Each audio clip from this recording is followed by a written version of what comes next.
Ladies love the skin. Ow. Bring it a little bit closer. The good skin, that is. That's why having a proper skincare routine is very important, and you need to feel it to each. The process is so easy, just 4 steps. You got your daily face wash. That's gonna clean your face up nice and right. You got your exfoliator scrub. That's gonna open up your pores. You got your AM moisturizer with the SPM 20, which is gonna protect you from the sun. You also got your PM moisturizer, which is gonna make sure your skin is protected throughout the night. Teej has tons of reviews from dedicated customers across the world. I know I said a lot, but it's okay, because guess what? It comes with an instruction card to explain to you in detail what to do morning and night. And because Teej is sponsoring this video, they're offering you an amazing deal. Just click the first link in the description to get 30% off your first skincare system and a free gift. Plus, as a member, you'll also get 20% off for life. By the way, both gifts you're choosing from are a $20 value and a complete game changer: a silicone body scrubber or a nail and face grooming kit. Personally, I prefer the silicone body scrubber. I don't like using towels when I travel, so the body scrubber is an excellent way to open up the pores and get the body clean. So don't wait any longer. Click the first link in the description to start your skincare journey today. Maintaining your beard isn't just style, it's self-respect. A well-groomed beard boosts confidence and leaves a lasting impression. Elevate your look. Embrace the importance of beard care today. Y'all don't understand, for those who like to cheat, is that us women, we're not stupid. We know how the mind and the body works because we are hormonal beings. So we understand that your brain is still going to send signals, just like your hormones are going to push. There are still things in your blood that's going to make you have a sexual response when you see somebody that is a preference or you see somebody that you desire. So the moment that you try to scapegoat and you try to shift blame and say, well, my penis has its own brain, that's not how that works. You are absolutely sure when you look at this woman, you see that she makes you feel good, or she looks good, or whatever the case may be. That does not mean that you have to have some type of lack of discipline or lack of boundaries with yourself and fall into her vagina, because it is still an effort that you have to make. You still, and I don't care what no one says. I don't care what no one says. You are thinking before you do it. There are still thoughts that run through you before you make that mistake. So whenever I hear people say you accidentally do that, I don't care if you say, oh, well, it's because I was drunk. I don't care if you say it's because I was on some type of substance. I don't care what it is. It's still showing a lack of regard for yourself, a lack of regard for your relationship. It shows your selfish nature. It shows that you don't have any boundaries with yourself as well. All right, let's go ahead and get into it. People who cheat and don't take accountability. I know it's Sunday. Are we going to be honest today? Panel? Oh, we always? Well, y'all was lying and I was telling the truth. I was hoping so, man. I was hoping so. It don't have to be in your current relationship or marriage, but has cheating ever crossed the mind at some point in time in your life? Has cheating ever just crossed the mind? You didn't do it. You didn't engage. You didn't participate. You didn't act on it, but has it just crossed your mind? If any brave folks want to be honest. Absolutely. Okay. When, the relationship is in a state of, it's like in the red and you don't know how to recover from it, and all the decisions that you're making or all the suggestions that you're coming up with, nothing's working. And then there might be somebody that pops up in that inbox, hey, big head, right person, right time, saying the right thing. And then you like, damn, and that's where you think about it. That's where it starts. Okay.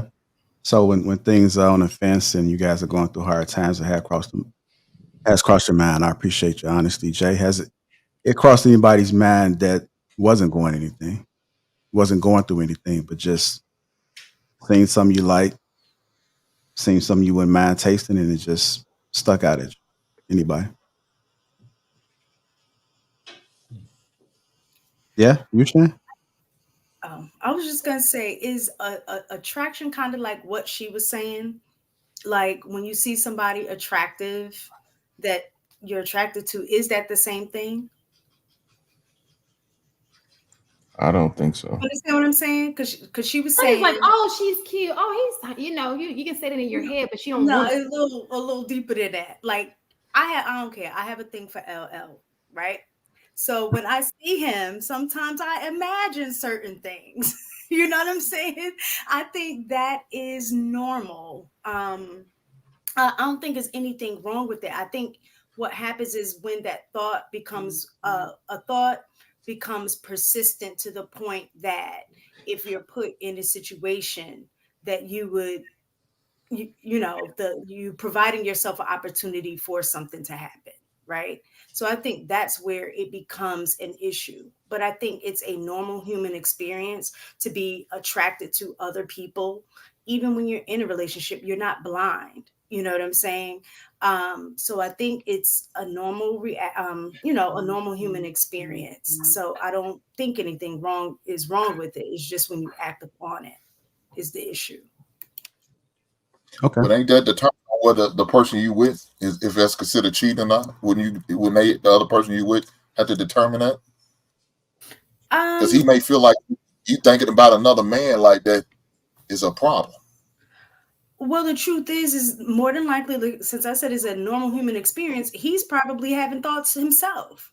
So, I mean, the fact that if you watch porn, to me, that is no different.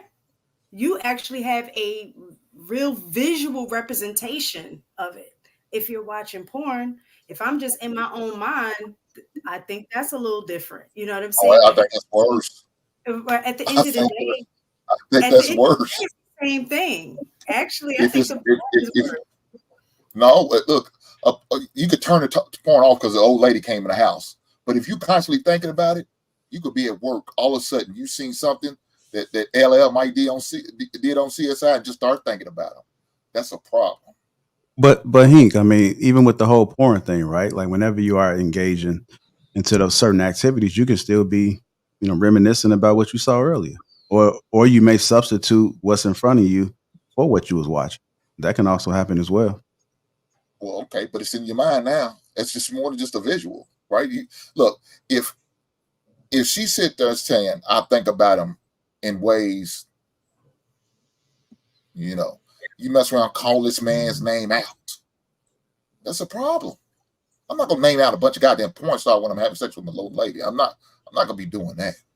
That won't be the problem. But if somebody's in your head that much, like you saying, on a regular basis, them porn stars out in my head on a regular basis. I ain't say on a regular basis. You're adding stuff. Okay. Okay. I know something that is okay. Something that was put on the table is that we're human, and so we have normal thoughts. We may not want to admit it, but they're just thoughts that we can't necessarily control, but it may pop up in our head.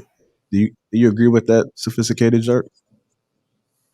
Well, I think we all are, like she said, human, and you are gonna see somebody that comes across. You'd be like, man, they attractive to the extent where like you're gonna, be thinking of certain thoughts and stuff. I'm not too sure about that, but yeah, everybody's guilty of it a little bit.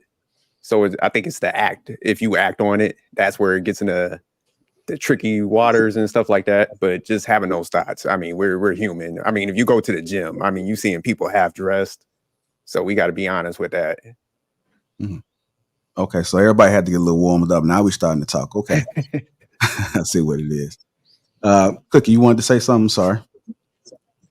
No, he hit on it for me. But my thing is, are we defining what cheating is for our group, or are we making assumptions? Because are we talking about like people in a committed relationship cheating? Are we talking about emotional cheating? Like, there's a lot of things that go into that. So I was just trying to get clarification. Okay, so let's put out the committed relationship and or marriage, right? You guys are dating exclusively, and as far as along the lines of cheating, let's talk about mental. And we talk about physical, but I think the physical a little bit more obvious. I think this whole Right. mental thing, because this is where it starts, right? And there are some people who are easy accessible versus people that are not accessible. I've known people that go to movies, and one of the guys that a lot of women love is Michael B. Jordan. And certain scenes come on, you can kind of look over and you can kind of see the looks on his faces, and biting the bottom lips and all type of stuff that go on. So I mean, sometimes, I mean, like the man that they dating could be their Michael B. Jordan, but we can't speak for all, right? But Right. Okay. Well, no, You I've see the never look that really done that. Mistake just had on her face when you said that, JR. Who? God damn. Mistake. Say Did it. you see that? Who? I said mistaken. Mistaken Oh. had that look. Michael B. Jordan. She just started smiling. I thought she thought about LA. She was thinking about Michael B. Jordan. Now you got two men. Mistake, you greedy. Well, like, I'm not an expert up in body Tell me language, more but than I did, that. but I did see some other. Okay, my bad. Just as soon as you say the name, it's just I don't know what's going on. But anyway, go ahead, Shan. Child. Okay, so if you are in a true relationship where you guys are being responsible for each other, it is not a temporary relationship like these bootleg relationships out here. Sure, it is cheating, especially for the 38% that are married. For the rest of y'all, I don't, no, I don't think it's cheating. I'm sorry, I just don't. But I'm a monogamous individual. So for me, no, if I'm with somebody, I'm with someone. But if you look at somebody, y'all know that's normal. Yeah, but you're not blind. You're gonna find people to be attractive all your life. That don't mean you want to sleep with them. But if you do, I think that is a problem. If you can't control yourself, I think it's a problem. I see every day these men get on here talking about women who are overweight. They can't let go of burgers. They ain't got no discipline with what they eating. We feel the same way about your penis. Women, your vagina, it's the same type of discipline. It's tempting to get that cheeseburger, but you have to say no. It's tempting to want to be with a woman because I know it's natural. It's natural to want to eat too, but you have to be able to say no. But no, I don't think it's anything wrong with saying, oh, this person's attractive. You keep it moving, but you got to keep it moving. That's all. So Shane, would you be okay if your man was walking down the street and he watching a woman with a big ass just walk by? Would you be okay with that? I'll probably watch the big ass too. What if it's a big booty? I got ass too. I mean, if she looks nice, I may say, oh, she has a really nice body. Yeah, Do I want to sleep with her? No. I just want to know if he's staring at that ass. You okay? If I want to, I mean, so a person has a nice body. It doesn't have to be a big booty. It could just be like, oh, she's nice, physically fit person. She's a beautiful woman. Oh, you she's ain't got to go pretty. expect that now. She's Now nice it's the question. Now, you okay? I got you. I know what you're saying, Shane. I don't believe you, but I hear what you're saying. So we have you guys. So what do you want? Like, oh, what do you do? Like turn? I mean, what's your strategy to that? If you see somebody who's attractive, you're gonna always see somebody who's attractive. Like, what's the strategy, Hank? What's the answer to that? Let me help you out. It's one thing if you see it and pass it. That's what I just said. No, I said following that big ass. He's turning. He's going with it. I'm sorry. I didn't hear that. So what was the question again? Yeah. Maybe I misunderstood the question. Yeah, Yeah, you said you okay with it. No. Because you want one too. That's what you No. I didn't say follow. I said see. If I see somebody who has a nice body, because I mean, it could be whatever. I'm just going to say it's a nice body. I'm going to say, oh, she has a nice, I'm not going to stare. That's like weird. So hi, she's a nice thing. So now we got a different answer. So I may say, you're pretty. I even compliment her. I'll tell her like, oh, you look nice. There's nothing wrong with that. Maybe make her day. So you beat him to the punch. Like, yeah, you're so pretty. We were in an elevator. If I see somebody, I don't mind, complimenting. Now you open that up. If you open that door, it's listen, complimenting somebody and sliding in them is two different things. We know You're that. correct. You are correct. Exchanging information is two different things. Exchanging bodily fluids, two different things. I agree with you. But when you open that door, he's panning around about looking and watching it, scoping it out, staring like he's about to make a move. You okay with it? Because you said I might do it too. That's not what I said. No, I think she said she don't mind looking too, which some women don't mind. Some women. Okay. Now I'm not going to be inappropriately looking. There's a difference between and just and complimenting somebody. Like if I see somebody, I do that all the time. If I see a girl and she's up on her and she looks, I'm like, hey, you look, I compliment people. I mean, you don't know what they'll do to their day. I don't mind doing that. That's what I'm talking about. And let's keep it real too. It's some other things too, like where you may see a woman or sometimes a man, but mostly I see women that are putting certain things on display, and it's hard not to look, even if you are a woman. Like I've seen women where they've had on like an outfit and it's see-through, and their ass is like 20, feet big, and you like, damn, like, and you try not to look, even as a woman, and you can't help it. So in that regard, I understand if a man is put in a situation and he's gonna look, I'm not gonna feel insecure about it. I'm not gonna be upset about it. But it's a matter of, I think there's a difference between like what Shan was saying, being somewhat respectful, like, oh damn, like that caught me off guard. You know what I'm saying? Versus somebody like, damn, all up in it. I think there's a huge difference, because I mean, you have men that have sweatpants on. Sweatpants season is out. You know what I'm saying? Sometimes you might catch a glance. You know what I'm saying? But it's totally different if you're like, oh, you know what I'm saying? I think there's a huge difference. People are human. They're going to see things, but I think it's a matter of respect and how you do it. You want to be respectful of the person. I want to get some of the other people in there. Will, what are your thoughts about it, sir? Appreciate coming on, Lapeef. But I do agree. I do agree for everybody. I think we're all human, and I do believe that when it comes to sexual attraction, I think it's normal that when we see other people, we're gonna see things that's gonna be attractive. That's gonna be a biological impulse for us to see and look. But I do agree with Jerk. The difference would be when you start dwelling on it, and then when you start intentionally making decisions to take action. I think that would be crossing the line for cheating. And just to respond to, I believe, one country in Cookie, she talked about what's cheating. I think it'd be a good discussion to define what cheating is, because cheating can be different from different people, especially we see on social media. Everybody has a different definition. But the way I see it is, whatever you typically share with your partner, I think if you start sharing that, whether it's emotional, physical, or mental, when you start sharing that with somebody else, I think that'll be a good sign that you're probably crossing the line in cheating. For a lot of people, they just see cheating as physical. For some people, it may be not mental or maybe not emotional.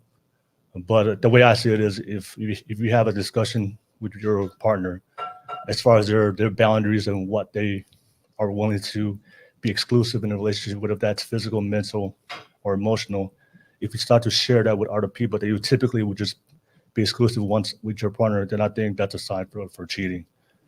And I think one of I've discussed this on my podcast. I just want to share it right here. But one of my biggest beefs online, especially in the red pill and the men's space, is I do believe that discipline is one of the core tenets of masculinity. And I do see a lot of times when men talk about discipline, be disciplined in your life, in your finances, in your physical world. But then when it comes to sexual discipline, it's totally ignored. So I think when it comes to discipline as a core tenet, that applies to all aspects of life. When I see discipline, it applies to everything in my life, whether it's financial, physical, or if it's my relationship. But sometimes when I see the discussion when it comes to, especially in the men's space, when we talk about cheating, we're very disciplined in all areas of life except our women, which doesn't make sense to me, because for me is when you have a core value that you live by in your life, it's something that applies to all aspects of your life. But that's just my input on that. Okay. So you realize if men practice more discipline as the way you're talking, a lot of these women wouldn't have men. I think that both men and women. Shan, can I finish, man? See, that's lack of self-discipline right there. Shan, I apologize, Master King. I apologize. Please forgive me. I forgive you, though, Shan. I forgive you, Shan. It's something. I'm in a forgiving mood. So certain men would have certain women due to the discipline that they have. I agree with you, Hank. I do agree that if men are more disciplined, there's going to be a lot of women are going to be missing out. But the way I see it is, it's probably not the women that you would want anyway. If you're looking for a wife, if you're looking for a wife, if you're looking for a woman that's disciplined herself in her relationship, I think you'll be able to attract those women. And the women who are not disciplined, I don't think that that's not the type of woman you would want to be with. So it wouldn't matter anyway, to me. Yeah. All right. Sound like he might have digressed on that one. Okay, go ahead, Balance. I don't know. I feel like I'm going to be the only one that actually will address the video because you guys are speaking about scenarios that she didn't talk about. But she was talking about actually physically cheating with someone, which is cheating. And she was saying that men who do that will make an excuse for why they do it. And they don't take accountability for the actual physical cheating. So I'm going to talk about the video. And I'm going to say we all know that's cheating. There are a lot of people that do this, men and women alike, and they don't take accountability for it. And I like what Will had to say about being disciplined. You guys see my name, balanced discipline. I'm all about discipline, not just physically, mentally, spiritually, emotionally, everywhere. You have to learn how to hold your tongue. You have to learn how to communicate with discipline in every aspect of your life. And we see a lot of people lack that. And it spills out into their relationships. And that's why they break up, they divorce. And we have all of these single parents. This is because you lack discipline. And a lot of people don't even divorce just because of cheating. It could be because you don't know how to save your money. It could be because you don't know how to stop drinking. You don't know how to stop eating. It's a lack of discipline in some area of your life, which is why you can't build a relationship, a successful, healthy relationship, is because you lack discipline in some arena or multiple arenas. And we see this constantly. So I love to teach women about physical, mental, and spiritual discipline. I'm just going to add that in there, JR. But yeah, that's what I think. That's what I feel today. All right. Go ahead, Miss Voice. Yes, Miss Balance brought it back around because I was like lost for a second. I was like, hold on, what we talking about, y'all? But yeah, definitely touch on that subject. And I think that's the Pretty Chocolate thing. I can't remember her name, but she's from the podcast with Ace. And she says a lot of smart stuff. But one thing I will say is that sometimes we pinpoint it on just the men, like Ms. Balance said, is men and women alike who do that. Okay, it's not just men who cheat and then make up excuses on why they did. And here's the thing with like women cheating. I just want to throw it out there. Like, we like to use that we weren't emotionally like being taken care of at home. And that's the reason why we step out. You weren't paying attention to me. You weren't giving me enough love. You weren't, we like to use the emotional aspect of it to excuse why we had done the act. That if you're feeling like you're not getting fulfilled in that area, then maybe you need to move along. Okay, I'd rather leave that person and then go ahead and do what I need to do for myself to fulfill whatever that need is if that person is not doing that. But and along the lines, people do cheat. And they'll make up excuses like that. Men on the physical, oh, well, she was throwing it at me. Oh, I had too much to drink, or I wasn't thinking. So it's not just the men. Women do it too. And just people that don't take accountability for that, I just think they're immature in a certain aspect. That just really brings up like childhood as well too, when you can't take responsibility for nothing you do because you're afraid that you're going to get in trouble, or you're afraid of how people are going to look at you if you don't explain why you're doing stuff or giving an actual reason. One thing I could say is women and men are different because they will give an actual reason why they did it. Sometimes men won't give you a reason at all. It just be, I don't know, I just did it, like they don't know how to explain. So, that's my thoughts on that. I mean, people that just don't take accountability for that, they are very immature. They are not ready for a relationship. And if you're not ready for that, then you need to step out, be single, enjoy yourself. That's how I feel. All right. Brother Hink and Jay, did you guys speak on it already? You guys want to add anything? No, I didn't. As far as the video, I can agree with her. I made a selfish decision and did what I did. I cheated on my wife, and it caused me a marriage. So, I mean, now, do I regret that cheating? Yeah, because now that put a karma on me that I could have to live with for the rest of my life. I can't I can't take it back. I can't change it. I can't fix it. I can't correct it. Only thing I can do is learn from it and move on. That's all I can do. So with that being said, what she was talking about was real. People, but again, I say people cheat on in different ways. And when I say that, you have to ask the person who you with, what do they consider cheating? You know, to me, what Mistake was saying, to me, that's cheating. If you're constantly thinking about another man and you with me, I would consider that cheating, because you mess around, we intimate, also you say this motherfucker's name, that's gonna be a problem for me. Please stop saying constantly, because I did not say that. Let's just correct that. I did not say that. If a woman who I'm dealing with saying a man's name that she so happens like, name LL Cool J, Michael B. Jordan, that's gonna be a problem for me. That's not gonna be good.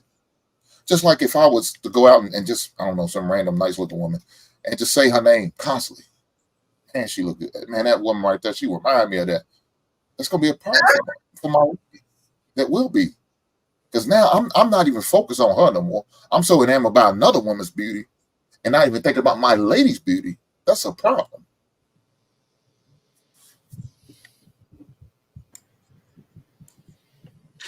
If you're, I think just a real quick question. Mm-hmm. If your lady has fallen off in the look or weight department, would you approach her and say she needs to get herself together? Yes. I say, you look a little big hips. What we doing here? You went up a couple dress sizes. What we doing? Let's go. And we're looking in the refrigerator, see what food we need to keep, get rid of, because it's something we eat and it's not making things go the direction we need to go. So we're gonna do that. We're gonna have our membership reevaluated. And if we are not just getting it all the way done, then we need to get some training up and get a nutritionist. Mistake, you want to say something, man? Go ahead. You got a question for me? Yes, I was just asking, are you going to be a little sensitive in a way that you approach that, or are you going to say? I'm straight to the point. He should not. No, he should not I'm beat straight around the bush. I'm straight to the point. Well, why? I didn't say you need to lie, but I do think there is, just like Balance was saying, there's a balance. I also think there's a balance in the way that you say things too. You have to understand the person that you are talking to, and that could potentially, your approach and the way that you say things to people can potentially make a situation worse than better. That's all. I do want to get Balance like opinion about that. Do you think men and women should be direct when it comes to that? If they're not physically attractive to their mate, do you think they need to speak up, and it doesn't matter how it sounds?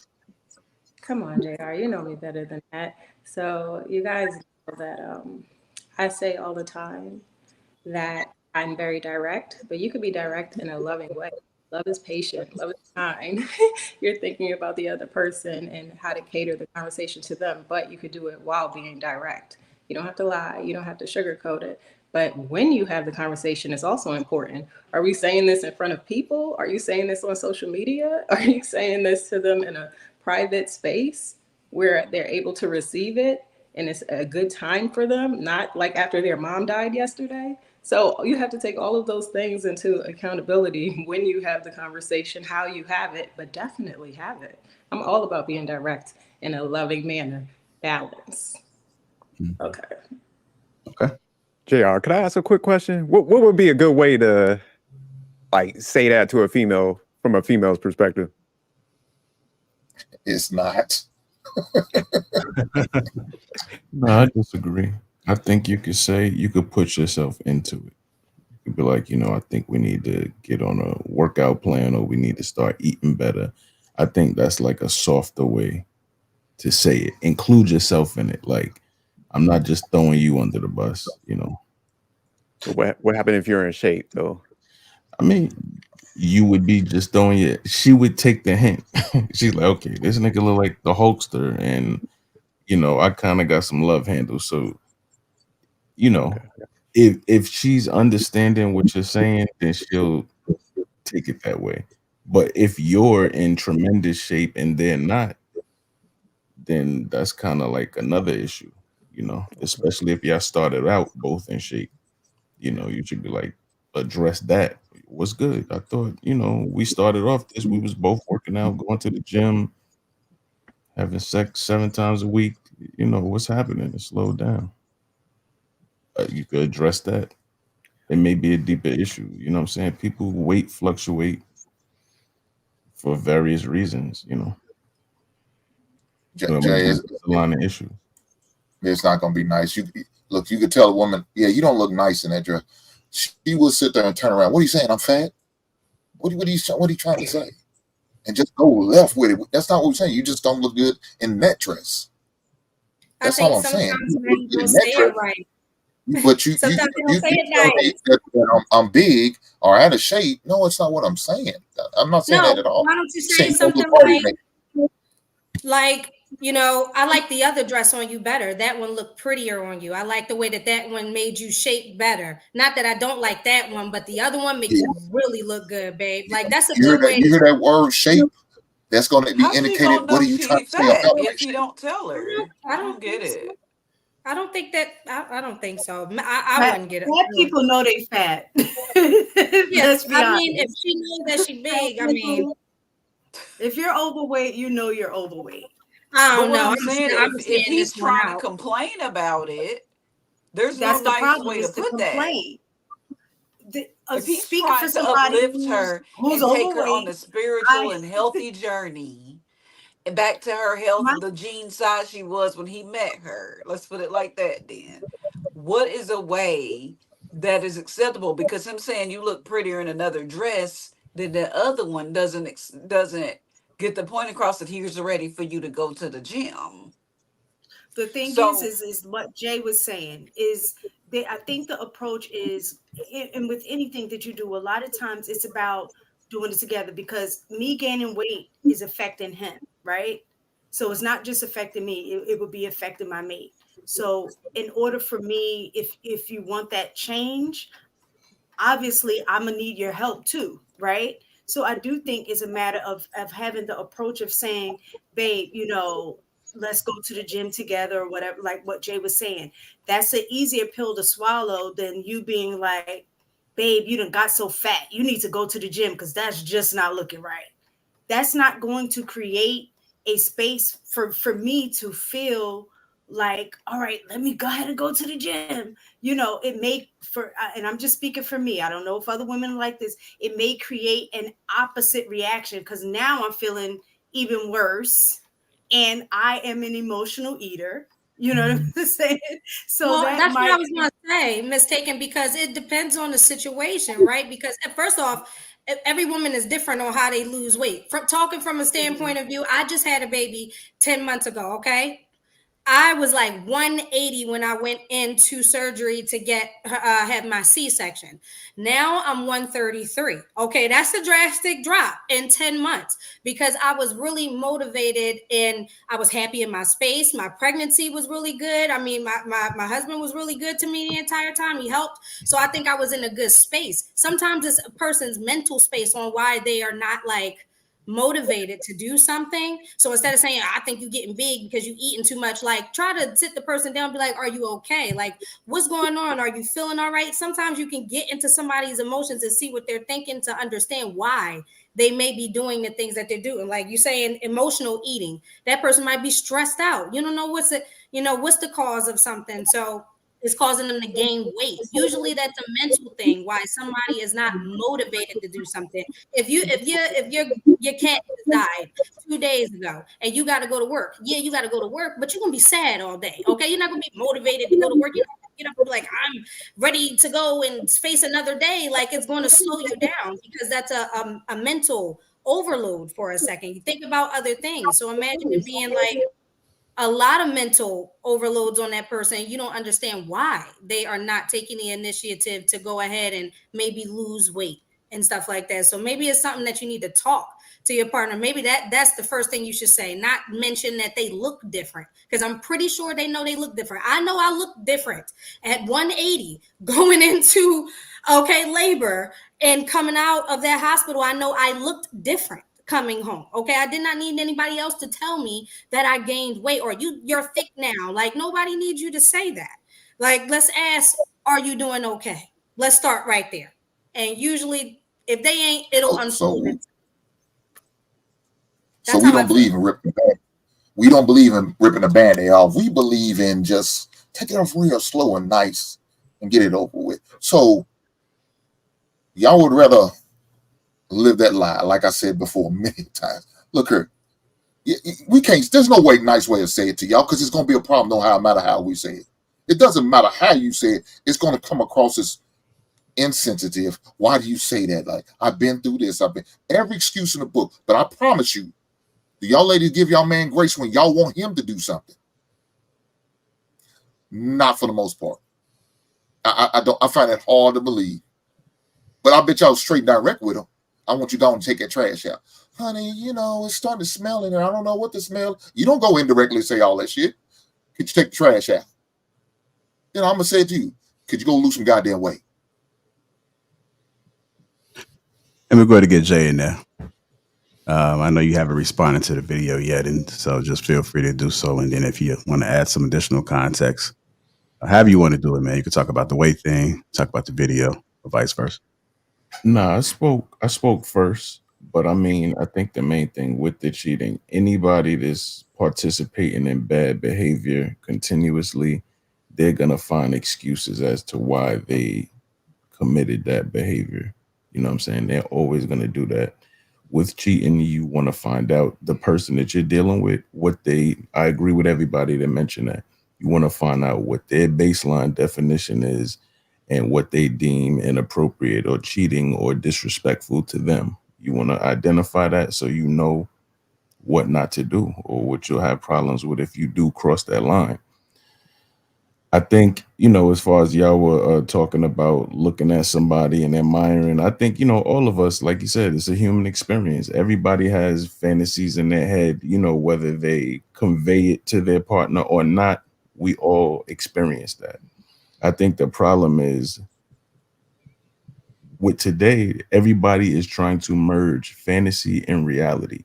Like, I've had females in my life that I've admired, from a distance, maybe somebody I work with, and, we have a little flirting or whatever, but I was like, I don't want to ruin what I have in my head of this person, especially knowing that maybe I wasn't ready to be in that relationship, but I enjoyed the fantasy, like, just looking at that person, admiring, we flirt back and forth, and then it never goes further than that, because a lot of times the fantasy in your head, what you have this person as in your head is a lot better than what the reality is.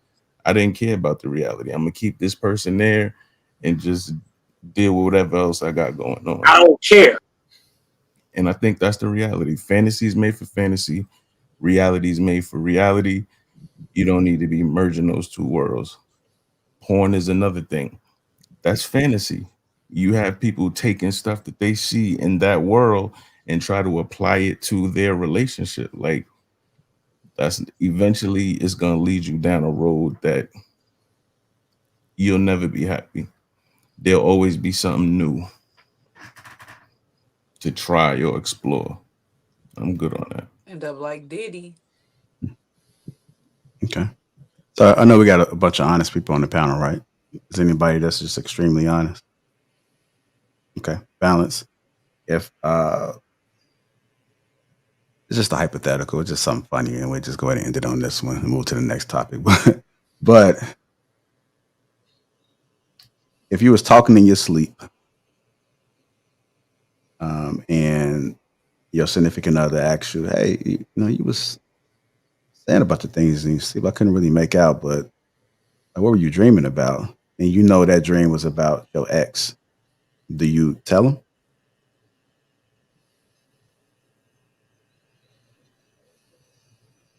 I don't even share, especially because I speak in my sleep all the time, and I don't even remember what my dreams are about. Yeah, that's a strange question. A dream about my ex, would I tell him? What was the dream about? Like, was he trying to kill me? You know what I mean? Like, was he trying to kill me in this dream? Maybe I'd tell him that. But you talk about a sexual dream? I don't have sexual dreams. But if I did, I don't know if I would share it. Okay. JR, hell no. I'm taking it to the grave, homie. That's my answer.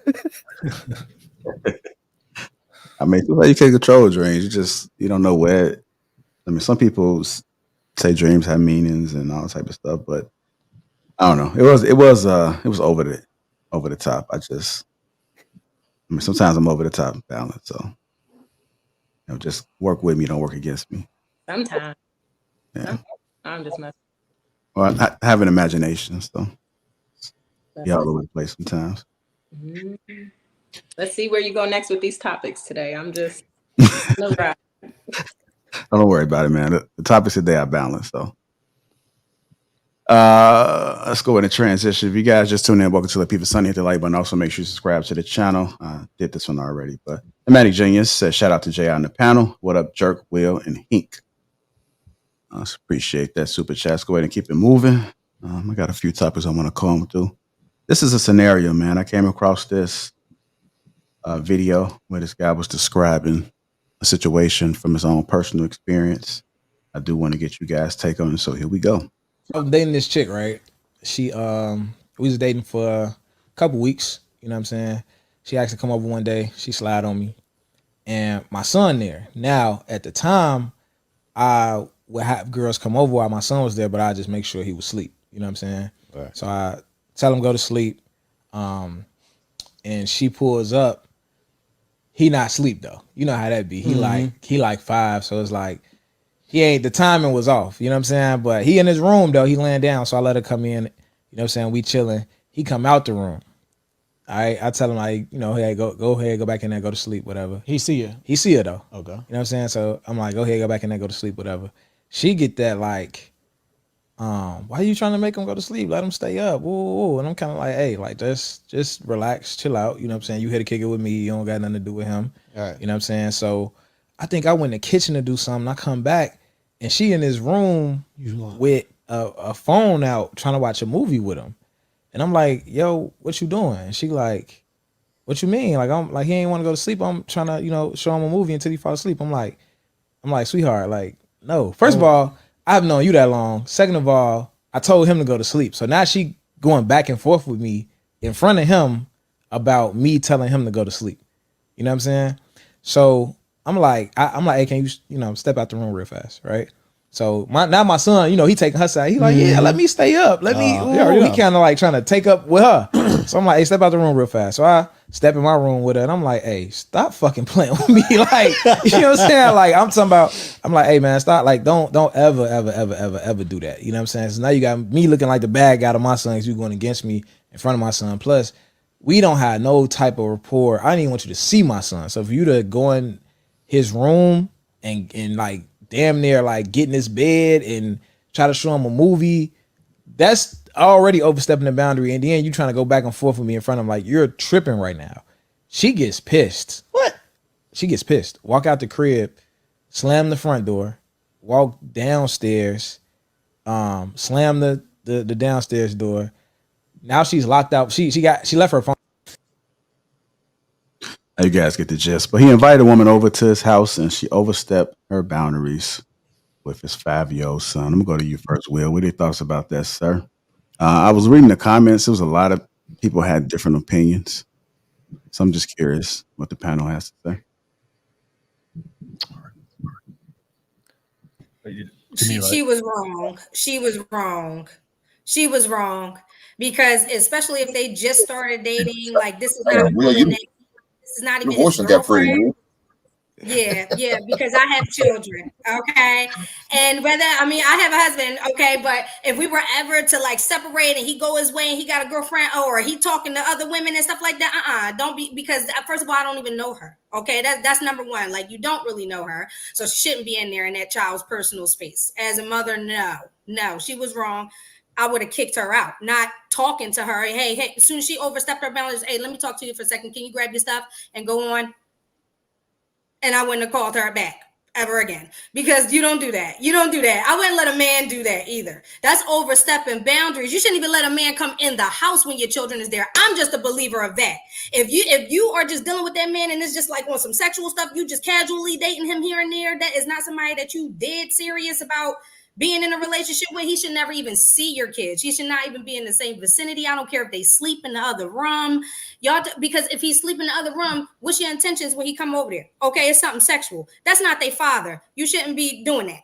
You should. I don't agree with that because I'm a mother. So I look at it both ways. No, inappropriate. Okay. No, it was Shout really out to hitting home. Shout out to Will. Shout out to Will. All right, go ahead, Will. It's on you now. No, it's all good. I appreciate it. But no, I actually agree with the fella on the video. I do agree. I think especially when it comes to single parents, whether it's a man or a woman, I think it's very important that you be able to vet the person out first before you allow them to meet your children. And even if I did decide to date a single mom, I wouldn't even want to meet their children first. I would like to meet them first. Have to be opportunities to date her first before I meet the children. I have to just share a quick past experience. I went on a date with a woman who already had a kid. I made it clear with her up front that I don't want her to meet your kid for the first 6 months. Because for me I have a sister that's a single mom. I told her the same thing. I think it's, if I'm going to date a person that has children already, I would want to make sure that this person has high qualities and understand that she has strong values before that she allows me to meet the children. So I think it was 2 weeks into it. She wanted me to meet her son already and she brought it up and I just had to move on from that person. But I do agree, like you have to be, if you have children involved, I think that should be your first priority. And you should be able to vet that person out first before you allow them. And I think also from that video, she not only disrespected his boundaries, but also just simple directions. He gave her simple directions to follow. Hey, don't be with my kid. And she was pushing back already. This is already showing up in the beginning stage of that relationship. I could just see there's going to be a lot of problems already when they start to have a long-term relationship. So I totally agree with him. I don't see a problem with him. I think it was absolutely necessary. I think he saved himself from a problematic relationship with that woman, and I do agree. I think if you're going to date somebody who already has a child, I don't think you should be, even if you're the single mom or the person that you're dating. I don't think you should want to meet the children first. I think you should vet the partner first before you want to meet the children. I think if you see somebody that you want to meet the kid immediately, for both men and women, I would see there's something going on there I would have to consider. Yeah, that's my standpoint. All right, appreciate you, Will. Cook, you had your hand up. Yeah, I just want to say to the leaders of our community and pillars in the society that he's a dummy. And I'm going to tell you why. That all could have been prevented had he just not had the woman at his house to begin with. That whole story seemed like it was preventable. So I think it's his fault. Was she stupid? Absolutely. Was she out of bounds? Absolutely. But I feel like she should have never been over there. If it's not like that, why is that woman in the house with your child, sir? It cannot be that serious for you to get some. You can't wait till he go back with his mom or make an appointment or get a babysitter. Like, there's so many different ways that should have went for me. Like, so I feel like he's a dummy in the situation. She was wrong. He was even more wrong for having that woman in his space that he didn't trust with his child. So they both dummies. They might need to rethink their relationship together because they might fit. Shan? I agree with Cookie on that one. I mean, just like that woman was able to slide in his room, there could have been a lot of stuff that goes on in that little bit amount of time for with a woman you don't even know. It's crazy people out here. Some women are crazy, you know? And the fact that you don't even know her enough, like incidents, things can happen just like this. And you don't, I mean, if he would have been like, I dated her for a length of, time, and then she came over, maybe, but that was not the situation at all. I think that men think, oh, I'm a man, I can handle the situation, but it's some women crazier than me. It's men who get killed by women every day. Well, not every, it happens. So I'm just saying, if you don't know a person, they should not be in your house. It's okay for you to take the risk with yourself, but when you're involving your child in that risk, that's a problem. And that goes the same for women as well. I have the same standard as it relates to women. People should just not be coming over to your house and you got little kids in the house. It's poor decision making. I heard Will say 6 months.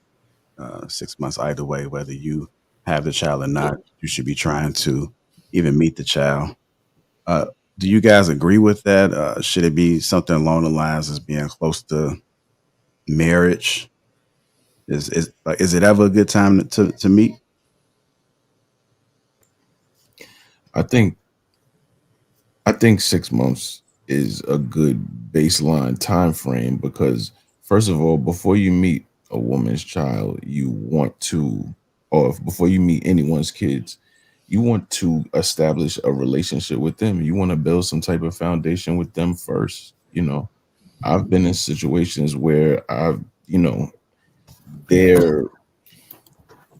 didn't have any help. It was just them and the kid. You know, I've been in that situation where it's like day one, day two, the kid is just there. And that's not a good situation. You know what I mean? I was young. I would have preferred not to be in that situation, but I liked the woman at the time and it's not a good result. You know what I mean? Because then when that separates, you never get to build a solid foundation with that person, you know, one-on-one. Because the kid is always there. So if you have the choice and, you know, they have a good support system, I would say yes, 6 months. Like you want to make sure I like this person, whether this person is even worth me considering wanting to be a part of their life. And the kid is a part of that life. But let's make sure we're good first before anything else gets introduced. And that time frame, I think, is reasonable. Okay. I was just looking at AJ in the chat. I know he said, why would you want another man's leftovers? I mean, that's TV, man. He's talking about TV. He watches a lot of internet. You know what I mean? We out here in the real world, and I mean, you know, if you had a preference on what you would or would not date, of course, you would probably prefer not to have, you know, a woman with a child, especially if you didn't have one. But we're in the world where things happen. Yeah, I think that's a good point. I don't think anybody, well, some people don't care, but I think once you become of a certain age and you do have children and you're trying to date, let's say if you mid 40s, maybe 50s, it's going to probably be impossible for you to find, I won't say impossible. The odds are stacked against you finding somebody who doesn't have children. And if you go too young, then it kind of look like you like a pedophile at that point. So if you find somebody that don't have children, then kudos to you, but it becomes a little bit more difficult. And if you're in your 30s, I think it's still possible for you to find somebody that doesn't have children. But if you're in your 40s, 50s, and you're looking to date somewhere close around age, you'd be hard pressed. Do y'all agree? Am I wrong?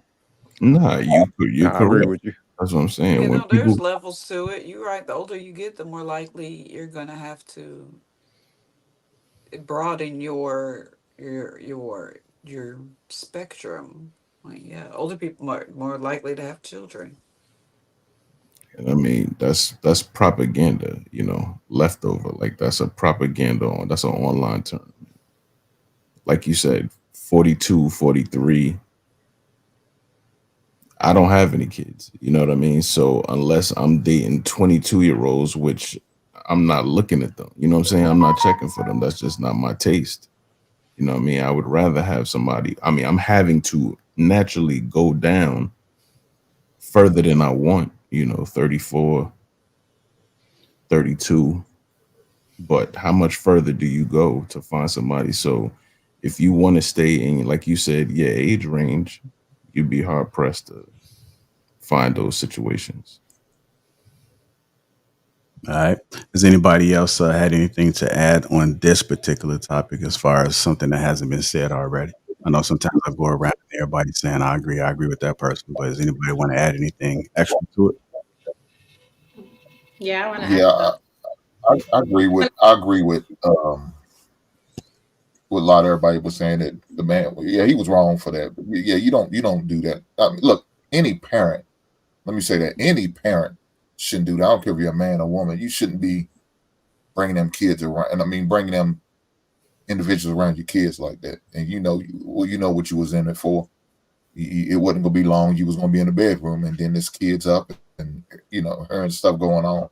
They probably don't need to be exposed to. So, you got to be kind of considerate of that. So I don't know his arrangements as far as visitation with the kids, if it's every other week or he has full custody, whichever way. Just trying to schedule around times that you're free, where you are child free for the moment. If it means having a good date, maybe a lunch date with the woman. I don't know. Something like that, or make sure that the kids sleep. And if you're just trying to get some cheeks, just go and bring in the child, get some cheeks. Don't even beat around the bush and showing Netflix movies. Don't waste your time. Just go and get in the bedroom, do what you do, and send on with a lifesaver. Do what you got to do. But to bring a strange woman around your kids and him being or them being up, that's not cool. It's not cool at all. And 6 months is not long enough to me. At least a year. I wouldn't introduce my son or my daughter to the significant other I'm dealing with until we found it's serious to the point we talking about marriage, not just dating, marriage. Then I'm introduce you, because if that's not the case, I don't need to be introducing these new people every 6 months or every year. That's not healthy. All right, go ahead, Miss Balance. I agree with Hank, and I think I might have a slightly different opinion than some people on this panel because I worked in the mental health field for a very long time. And a lot of the people that I have spoken with have dealt with some type of abuse, sexual abuse, and other things when they were a child. And this was from men and women alike. So whether they was touched by a man or a woman. And a lot of the men lost their virginity to older women when they were very young. And we think that's not abuse, but it actually is. So for you to invite a stranger, I don't even want a stranger to come into my house with no kids, to be honest, within 6 months. And I'm being so honest. So the fact that I lived alone for a long time. I didn't invite men into my house. That's dangerous. And especially if I had a child there. The strangest part of the video to me was he said he didn't know her that well. That was one. And you brought them around your child, the most precious thing on earth. And then the second part that was scary to me was he said he didn't even know at first she was in the room with the child. So where were you in that short time frame that she was in the room with the child? You know what? People don't realize how fast things happen. And working in the mental health field, it could happen in 5 minutes. It could literally happen in 5 minutes and you have no idea. And that child's traumatized throughout the rest of their life because 5 minutes you let a stranger in your house. And I hate to say it to bring it down, but I think you guys need to be aware if you have children, just working in this field, how fast it happens, how often it happens, and how much it happens to men as much as women. They just don't report it. What man wants to say this happened to me? So the reason I'm saying that is because I want you to be aware and protect your children. You're the number one protector here. Protect your children. That's all I'm gonna say about that. Thanks. And just real quick, I like what you were saying, Balance, because yeah, I totally agree with you. But I think like the lady, if she saw like the kid was getting up, she should have went and got the father. She should have went in that room and stuff like that. So I think people need to be cautious too, because yeah, if I was at somebody's house and their kid got up, I'm gonna go grab them. I'm not gonna go in the room with the kid and cross some boundaries and stuff. But that's what happens when you bring a stranger to your house. You don't know what they'll do. You have no idea what they'll do. You don't know what she did in that 5 minutes. So just because they're a woman or a good-looking woman doesn't mean they're a good person. So let's just throw that out right away. Thank you. And I'm just saying that too, because as a woman, a lot of people have trusted me with things that maybe they probably shouldn't have. And I'm not talking about because of my characters, because you don't know me. I'm a stranger. You can't think because a woman looks a certain way that she's not capable of doing malicious, evil, diabolical things. Go ahead, Shane. And I just want to keep in mind, you do understand that y'all be watching a lot of movies that come up on my algorithm. I'm like those documentary people, you know. A lot of times the woman is the one who entices the situation to bring it to the guy. So y'all gotta be careful. Y'all put too much trust, like she said, in women. Oh, she got a big ass, or come on.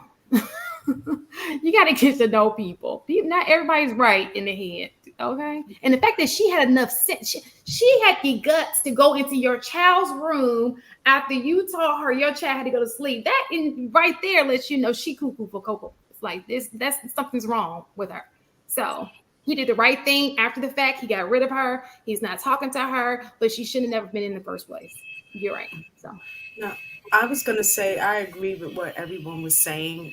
If you don't have intentions, then you should never have whoever you're dealing with around your kids. Period. I don't care how long you're dealing with them, because sometimes women or men will be in that situationship, in a situationship for 1, 2, 3 years, like where both of them know that it's never leading to anything other than what it is.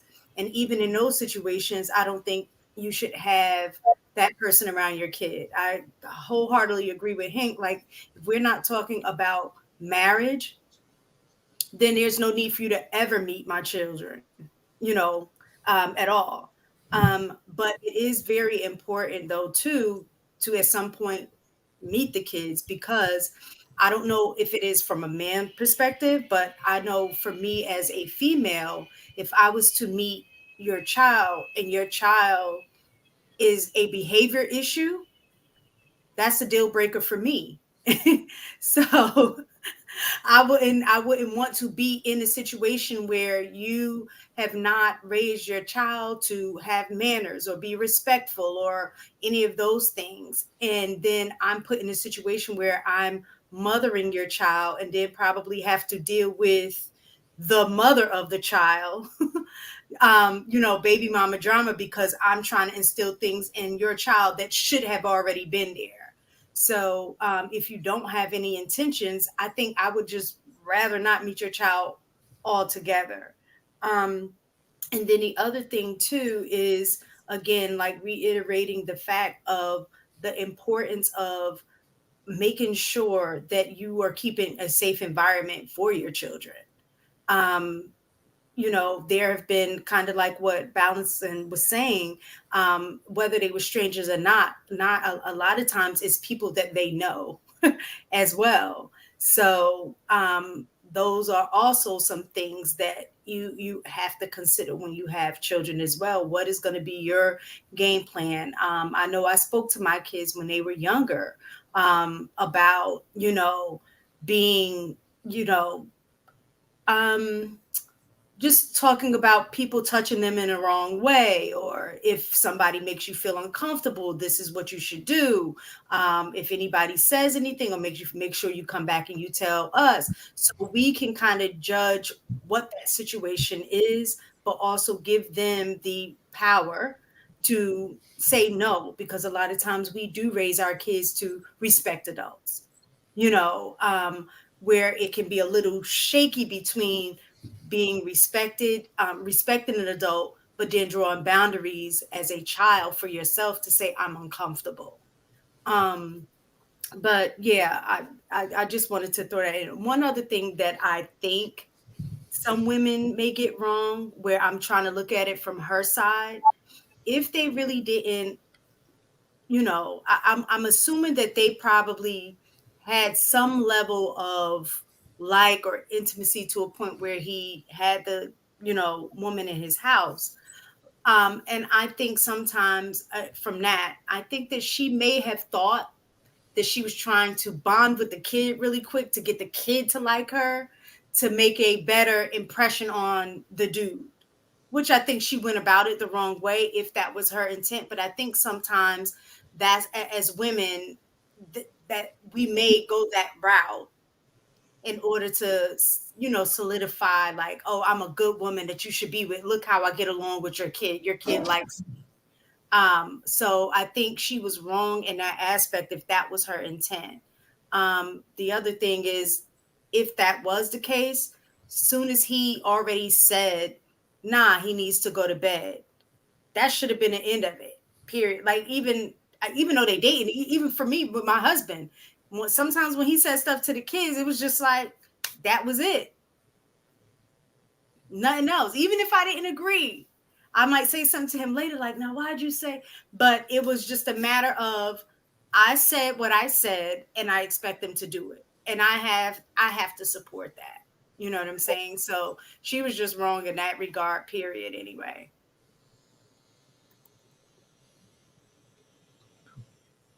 Should have been there. That shouldn't have been there.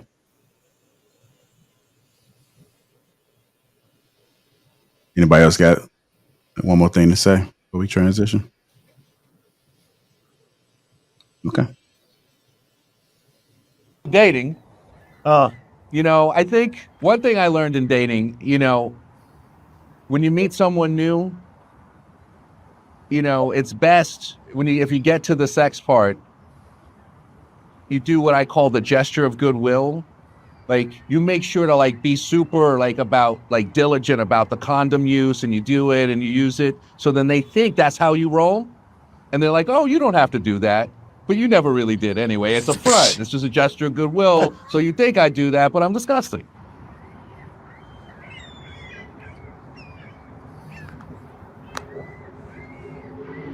Okay. Nice day. No, man, you can't say that. Oh, those are comedians, man. So they just say some random stuff, man. I played a couple of videos during a Thursday show. We're not reacting to it. It was just something that was funny. No? No. I mean, they're pretty funny. I've seen a couple skits before with them, so yeah. Okay, I just want to make sure I didn't. I want to make sure I didn't kill a mood with that, man. Sometimes that imagination again, I just be trying. Sometimes I throw stuff out there and I look at it like, damn, it might have been a bad idea. Nah, it's a good transition. So y'all not calling HR on me at all? I'm good. Come on. Nah, you good. I don't even have that number. I don't need it. I mean, sometimes it's happened. Sometimes I see a video and it sounded good at the time when I thought about it. But when I played, I'm like, I should have left that out. Or sometimes a moment is going on within the show and I'm like, I should have just left that one out because all that did was fuel it. Yeah, you got to know your audience. Yeah, I'm human, man. So it happens. But I was just looking at y'all face expressions, trying to see if y'all was laughing when it happened. And I'm like, oh, shit, it might be one of the moments.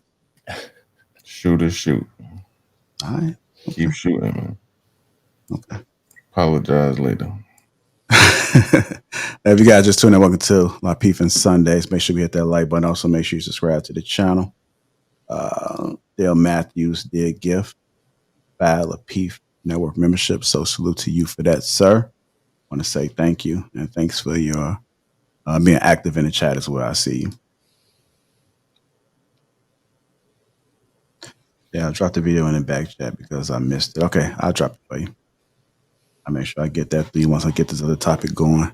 All right, so we're going to go ahead and get into the main topic, which is the reason why men remain faithful. The reason why men remain faithful. Just real quickly, and 2 or 3 people can chime in on this. Why do you think men remain faithful, in your opinion? It could just be one sentence or 2. Just your honest opinion.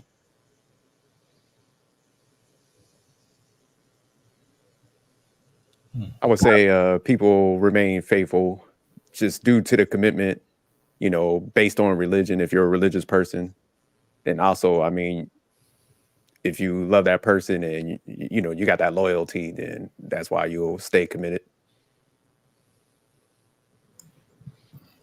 Their beliefs, their respect, their morals, especially if they made that commitment to be that.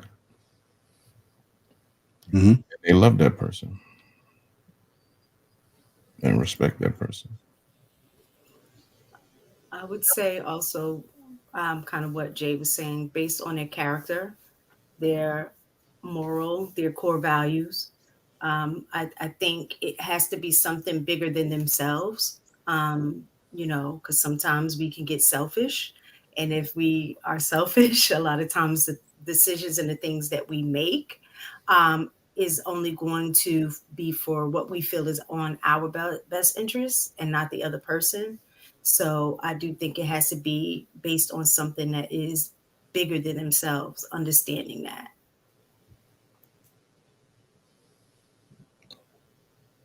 All right. Anybody else want to add anything? I think it just comes down to, for me, I don't think religion has anything to do with it. Me personally, I just think it just comes down to accountability.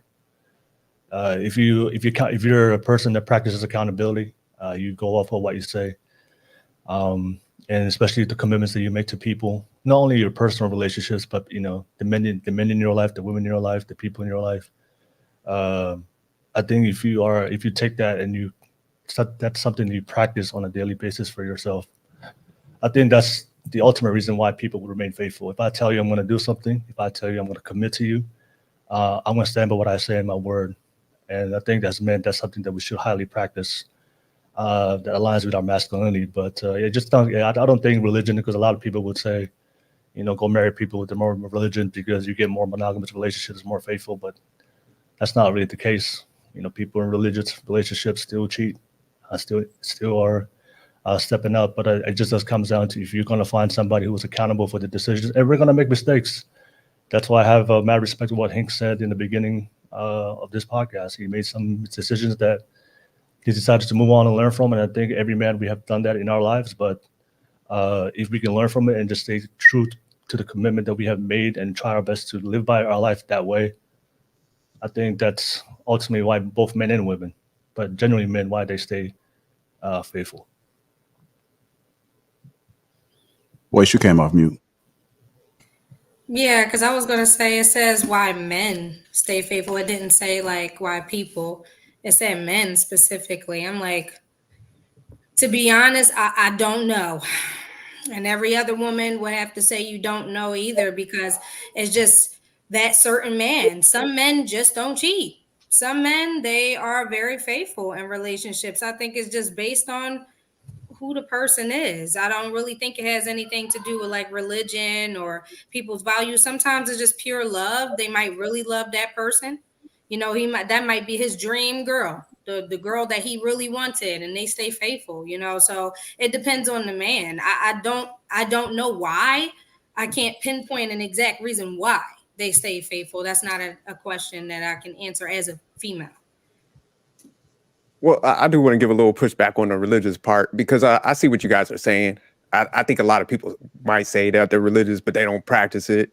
They're really not strong in their faith and stuff like that. But I think if you are, I like what Mistaken was talking about, where you got to kind of be serving like a higher purpose, or you got to be aligned with something larger than, just yourself. And I think a lot of times, if you are actually practicing faith, then that's sometimes that purpose and stuff. So. Well, I don't know. I don't answer questions that I don't get into outside of men's minds. So I'm gonna give y'all a strong I do not know. Okay. It's kind of interesting. I'm surprised that nobody say how he's treated, how he's being treated. If a man is being treated well, no. Because that doesn't matter, because there's a lot of women that take care of men and they treat him very well. Iron his clothes, cook, clean, do everything for him. Will jump in front of a bus for him, live her life. Now y'all know. Now y'all know why. Okay, y'all. No, but that's a different. Why do they stay faithful? That is a question we cannot answer. I don't know why men would stay faithful, but I know why they cheat. They just JR just gave you a reason. You try to. Don't care. If he want to cheat, he want to cheat. Her being good to him is not going to make no difference. So now you do know. Beyonce's husband, she's the richest and most beautiful woman in the world. Apparently, apparent to everybody else, that's what they say. She's the most beautiful woman in the world, and her husband cheated on her. So it really doesn't matter. You can be wonderful. Maybe because she didn't treat him right, like JR said. She didn't treat him right, like JR said. Maybe that's why. Oh my God. Much. We know this. We know this. They say Beyonce's an asshole now. I don't know. We don't. We know? We don't. But you sit there and said a second ago, you didn't know why men do. Okay, cool. Then you got to stand on that. Now JR gave you an example. Now you know. because you fighting against. No, it's not going to treat right. No, there is something to it. That's something what JR said. If you keep a man sexually satisfied, more likely he won't cheat on you. You treat him right, he won't cheat on you. If you don't disrespect a man, he more than likely won't cheat on. Now there's some assholes out there. Yeah, we know there's some assholes out there that just gonna do it just because they trifling motherfuckers. But for the most part, if you do those certain things, a man won't cheat on you. A lot of ladies not doing that. Hold on. The bottom line is that it is on the individual. It's a choice. So if it's in you to be faithful, regardless of what's going on, you're not going to act outside of that. So you can't. So whether the woman is not treating the person well or treating him like a king, if it's in them to step outside, that woman can't control that because that's an individual choice. So for him, if he's not being treated well and want to remain faithful, then his action would be, let me leave the relationship because this relationship isn't for me because my needs are not being met. So that's kind of what you guys were talking about earlier. We can make up excuses for why we do the wrong thing. It doesn't mean we don't know that we're not doing the wrong thing. We're trying to excuse the behavior because we know it goes against what we say we stand on. And if you stand on saying that you are a faithful person, you're not going to look for a reason to be unfaithful.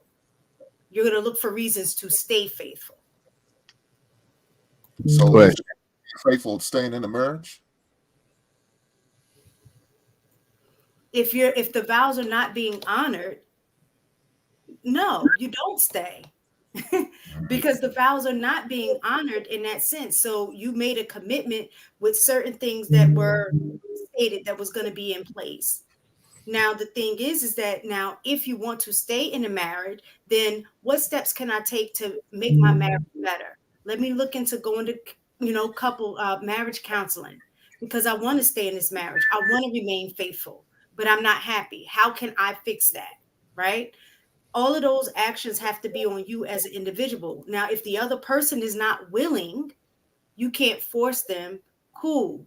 But in that regard, then I need to make the best decision for myself because I want to make sure that I remain the main woman who I say I am. And if this relationship is causing me to be anything other than that, then I need to exit stage left. So you want us to move like women do? I mean, if he's being a douchebag, leave and get up out of the situation for whatever reason. Is that what you want? You don't want us to hold steadfast. You don't want us to work through. You want us to, as soon as I'm feeling bad, I'm gonna file divorce for irreconcilable You didn't hear what I said. I said if it is your I intention. heard you said if things ain't going the way I think they should go, just leave. If I'm not getting no play, just leave. I did not say that. What I said is you exhaust all possibility. I said you go to couples counsel, go to marriage counseling, do those things. Oh, I didn't hear nothing about marriage counseling. At the end of the day, you staying and cheating, or should I say staying and being unfaithful, if that's the alternative, then yes, you should leave. Because what good is it of you staying when you're creating a worse situation by being unfaithful? Now you're adding a whole additional layer into a relationship that was already struggling. So like I was saying earlier in the time, most men gonna stay. They're gonna fight it out. They're gonna do what they gotta do. Even though they're not getting those things that I was saying. You keep a man sexually pleased and satisfied, he's more than likely not going nowhere. You treat him right, you don't disrespect, he's more than likely not going nowhere. But if a woman don't get her way, she out.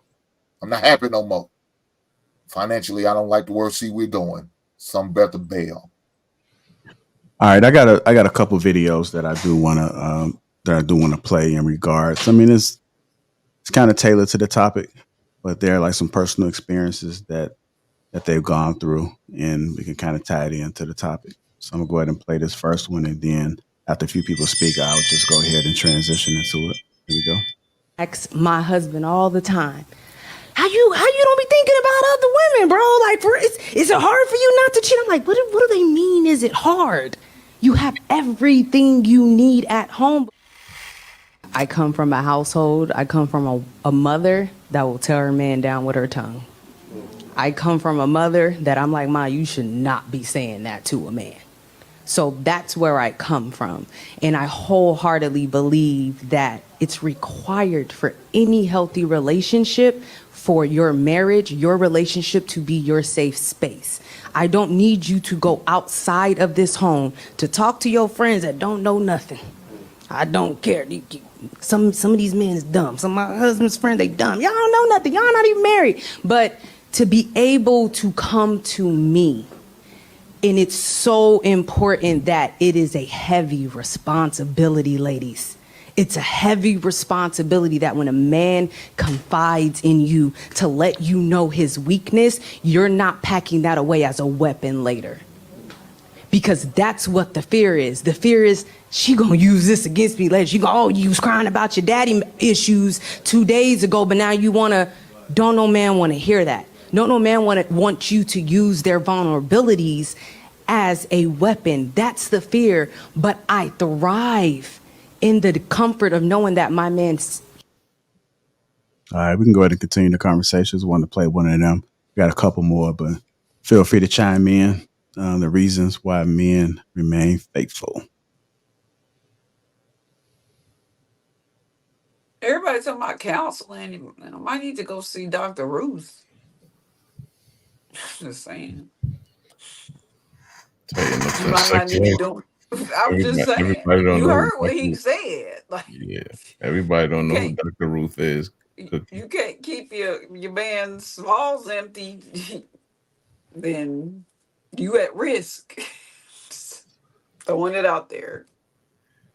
But I agree with what she's saying. I mean, that's one of the things that could change us, for the worse, is when, we do finally open up and disclose something that maybe we never disclose, or maybe it's just something that we hold, something that we protect, and we give that to y'all, and then you use it against us. That can change a man for a long time. It could turn him into a different person.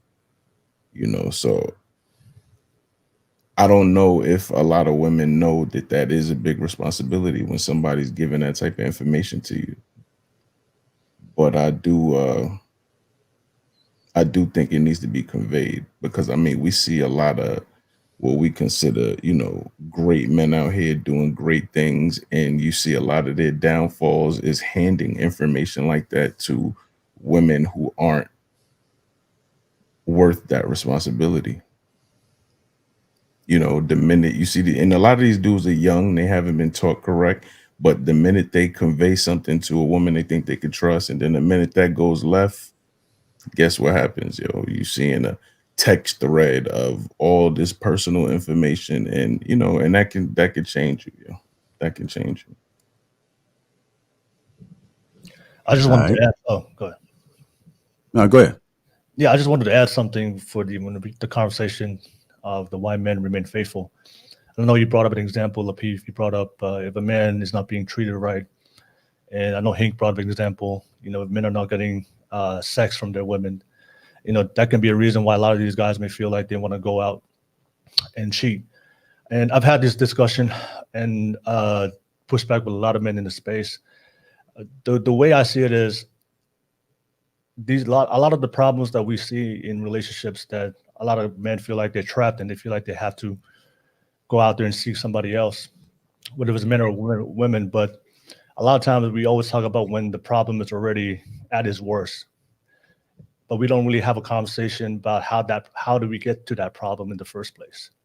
And that's just me speaking about putting the accountability more on the men, because usually the problems that we see in relationships tend to happen over time. And eventually we'll get to a point where finally these women stop having sex with you or just start mistreating you. But, the women don't just wake up one day and they say, I want to mistreat my man. The women don't just wake up one day and say, I want to stop having sex with this man. These are things that you can see over time. And I think for a lot of times, these men don't address it. That when your woman starts not giving you that sexual attention in your relationship, that's something that you and your partner have to address immediately. But a lot of times we avoid these conversations because it tends to be very abrasive and tends to be heavy. It tends to be a very hard conversation to have, but we kind of wait to the end when they absolutely don't want to have sex with you, when they absolutely don't mistreat you in your relationship. And now we try to use that as an excuse why I need to step out instead of trying to figure out the problem when it happened in the very beginning. Even if it was subtle, they just saw, maybe she stopped doing the very things that you liked when you had sex, or maybe she stopped making your lunch or your favorite sandwich or whatever it was, or your favorite dinner. But we tend to ignore these things. And oftentimes what I see in the space, we always talk about when it's absolutely the worst. But I think we can overcome a lot of these problems when we see this in the early stage in a relationship, and we have to have that hard conversation, sit down to make sure it doesn't get to 2, 3, 4, 5 years in the relationship. And now it's absolutely worse. And then now she doesn't want to have sex with you, or she's mistreating you. But a lot of times when I have conversations with people that have these issues, and you have asked them like, when did you see this first happening? It was usually 2, 3 years before it got to a point when they wanted to leave or they wanted to step out. Yeah, I mean, I think for me it's just if you made a commitment, I think having issues in a relationship just comes with the territory. I just don't want, being somebody that practices accountability, I don't want to use that excuse to why we step out. But I do understand why men think that way. But I think oftentimes when we have these conversations, we just think about the absolute worst but we don't think about the upfront, like how the beginning stages when these problems tend to start, and then we can focus on there. So that way you don't have to get to a point where your woman absolutely doesn't want to have sex with you, and she absolutely disrespects and mistreats you. When we can have these conversations early on in the beginning stage of the relationship, where we set the expectations and boundaries, and making sure that we do follow-ups to make sure that, hey, this is respected. But my personal experience, a lot of times with my friends, that they tend to ignore these things because we just hope it gets better.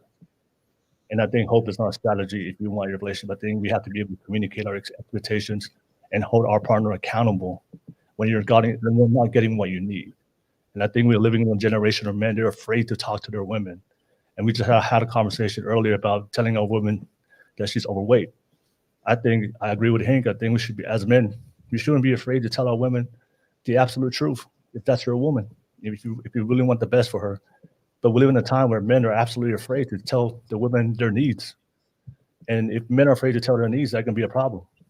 So I think the conversation should be shifted a lot more in the early stages of why we're getting the outcomes that we see in our relationship, to the point where we absolutely feel like that we have to cheat.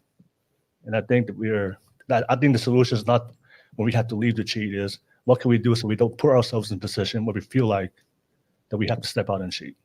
That's just my standpoint. So Will, let me say this. I think most men do say something about when it comes to sex, if they're not getting sex, and they will ask the question, why ain't you giving no sex? Now, it may not go the way that most people probably think. It could turn into an argument most times. Okay. Why every time I try to get sex from you, you push me away, or you tell me no, or you're not feeling? I get every reasons in the book why I don't. I think most of the time men will talk about that. Now, men will sit there and accept disrespect and not talk to him about her disrespecting him or her not treating him right. They will accept that and not say that and brush it under the wood and allow it to happen. But the sex, most men won't. They'll say something because now they starting to think, bitch, you cheating on me? And I said, that's just how it is. Because that's what their mindset going to go to. Are you cheating somebody else? Is that somebody else you fucking? Because you ain't fucking me. Yeah. That's where they're going to go. So I think the sex will have a conversation. The other part, yeah, they will accept anything else. Not without sex, without saying something. Most men. I ain't going to say all, but most men. I want to add to this conversation because maybe, Hank, they initially might bring the topic up, but then are you actually listening to the response that you get from the woman? Is she saying that she needs more quality time with you, that she needs the foreplay to start earlier in the day, not just as soon as you get home?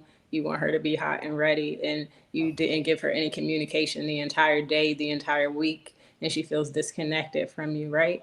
So your woman's probably telling you, but it's like, are you listening? You know what I mean? Is the behavior changing?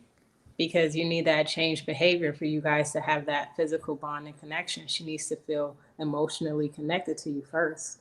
And when men learn that and not treat it like porn or not treat it like, oh, she's just this woman you're having sex with and it's like in exchange sex for money and then it's over. Like if this is a real relationship and this is your woman, you have to cater to her emotional needs for her to cater to your physical needs. These are both needs in men and women.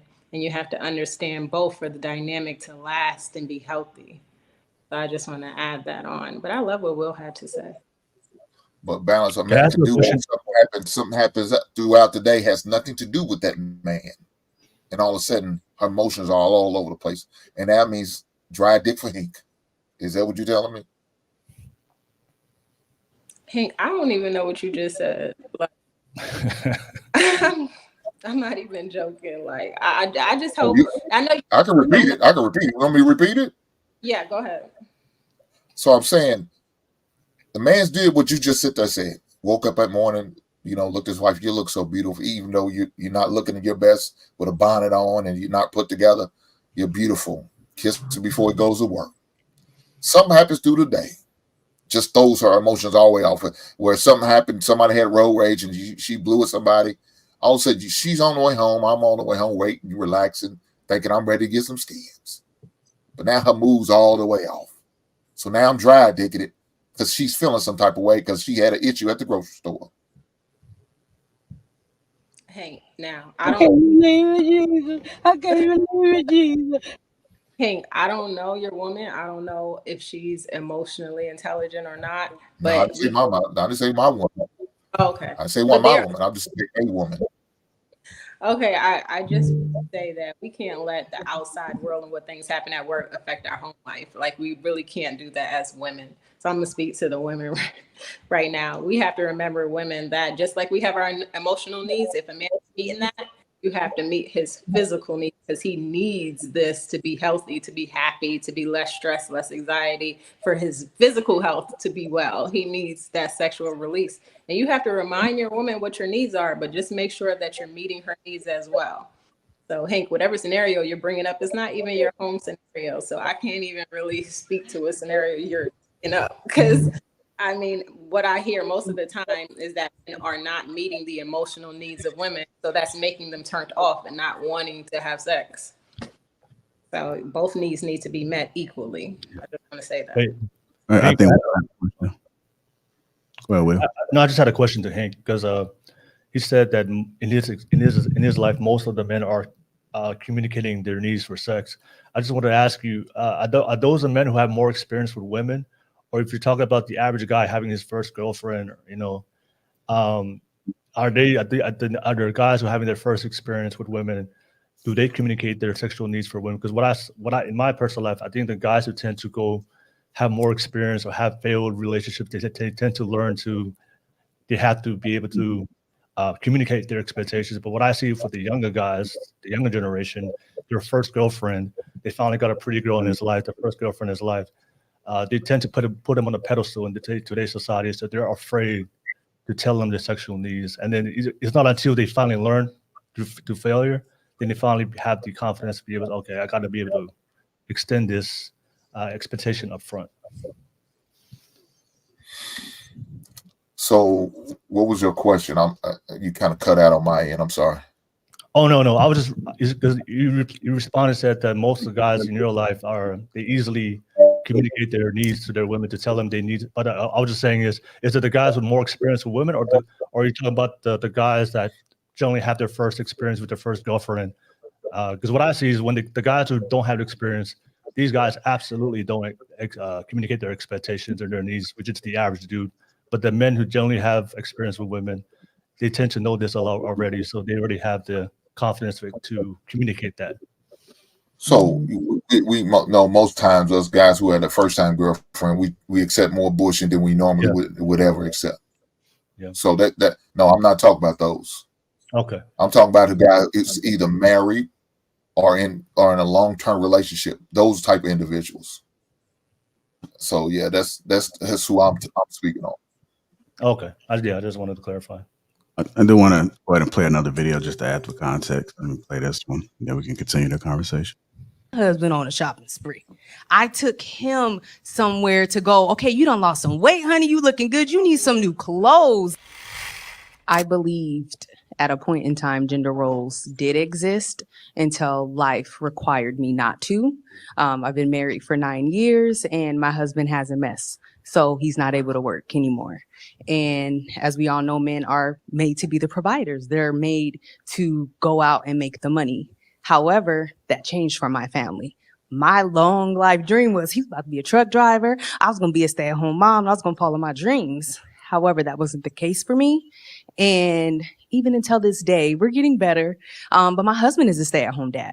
We have a 3-year-old son that we had after he was diagnosed. And he's the one that takes care of him most of the time. I'm the one that's outside the house, making the money, getting the second job. He's the one at home, folding the clothes, cooking dinner, changing the diapers, giving the baby a bath. And I'm the one that's on the computer working. Does it mean that it's not hard? No, it doesn't. My husband struggles with the gender roles as any man would, but it lets us know that it's possible. It's possible for a man to step into a nurturing role and to thrive in that space. It's possible for me as a Black woman to be able to not tear my man down, to be able to pour into him and to tell him, I value you. Thank you for making dinner today. Thank you for folding those clothes. This bathroom, you missed a little ring around the toilet, but I appreciate you. I appreciate you. And so I feel like that is the biggest thing with the gender roles. Yeah, it could be, I'm not taking out the trash. If my husband is in the house, hey, honey, can you take out the trash? But if he's not and he forgets it, I'm capable of taking out the trash. It doesn't make me any less of a woman. It doesn't make him any less of a man. It's about who you are as a person and what your life looks like. And we can get so stuck on who plate you supposed to make first, the man or the child. Me and my husband, like, these kids better eat first.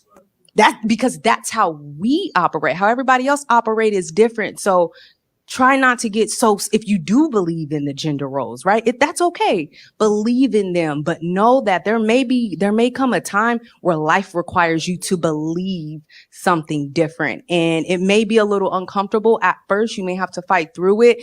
I get it, ladies. I get it. Your man's supposed to be buying you everything. He's supposed to be taking you shopping. He's supposed to be taking you on those trips. But sometimes it's going to look different. So I took my husband on a shopping spree.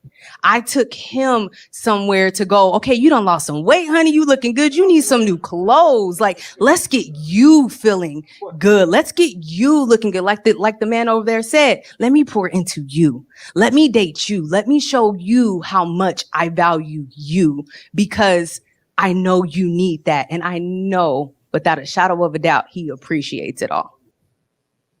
All right. Go ahead, Cookie.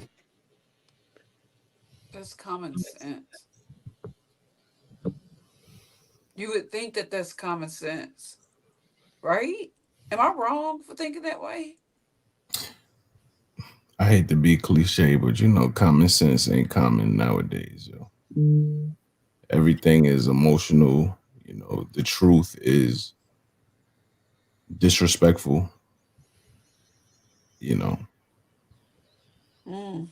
And stuff is supposed to be one way. I just find it sad that people have to see a video on the internet to be like, oh, maybe I should be that way. Girl, that's common sense.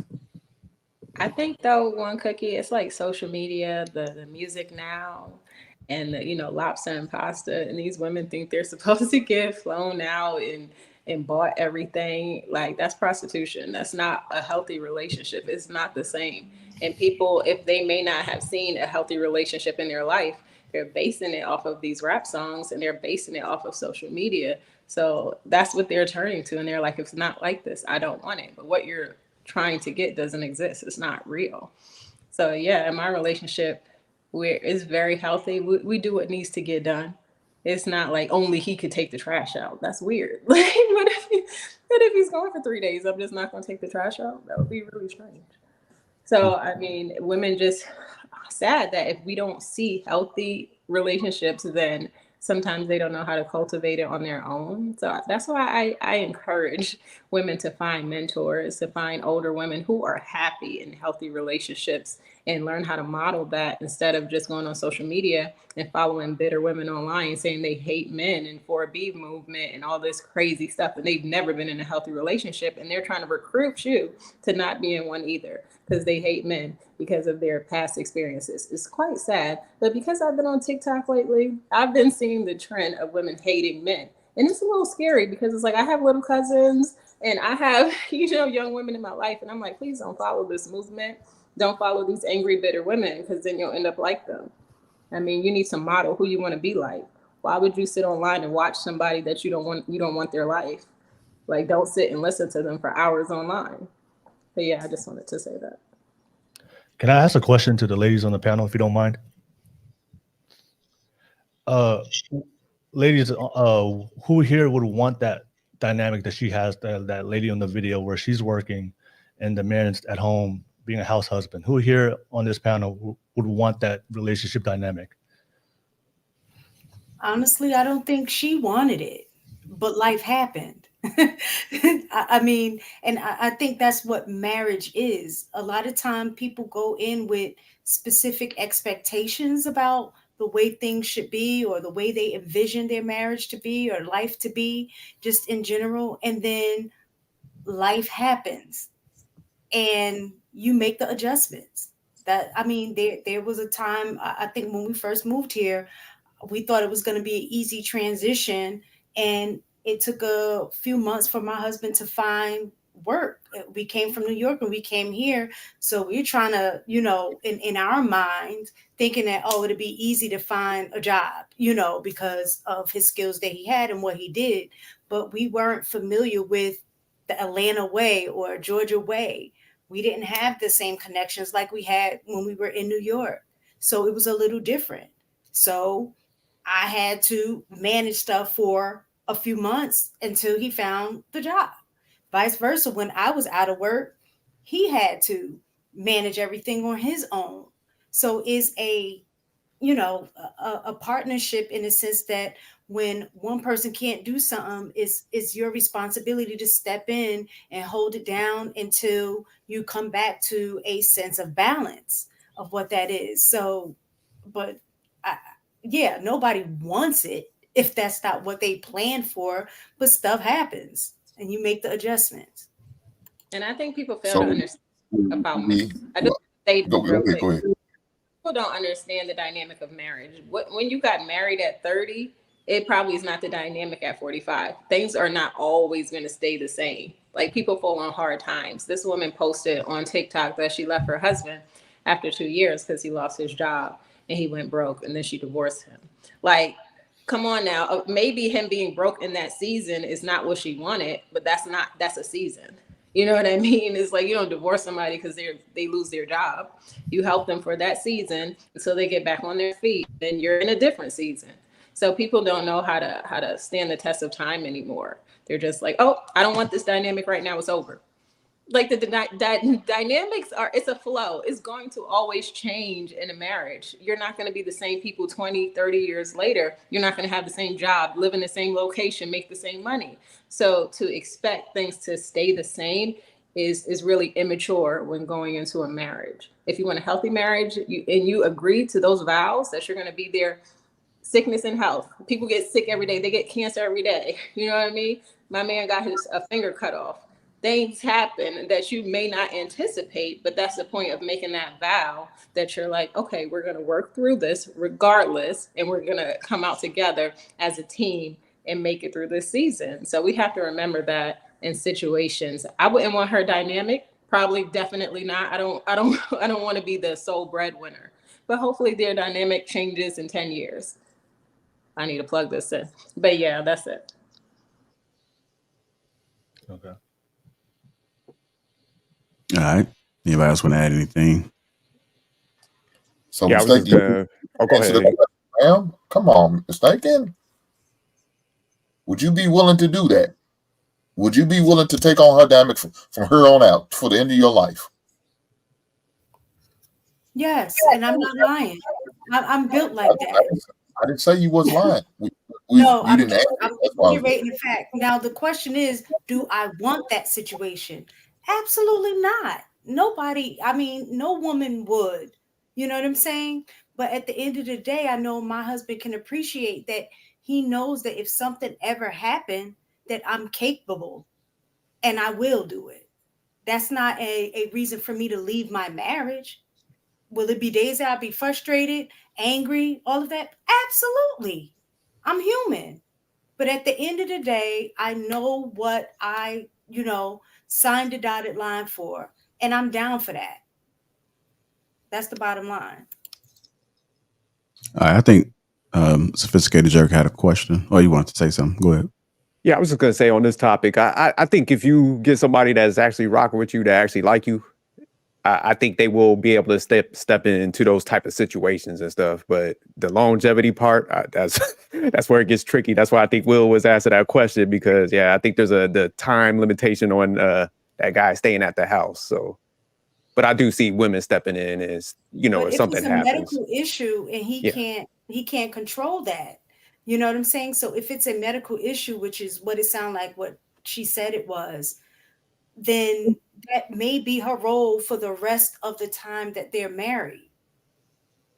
And that's what the sickness and in health, like that's some real stuff. Like I watched my aunt take care of my uncle because his diabetes got bad, like really bad. He ended up losing both of his legs, and that was her role at that point. She was, when I say taking care of him, she was taking care of him. Her, like, they got older. So even with her back, like she was having issues with her back. She had hip surgery. She had all of these things going on with her.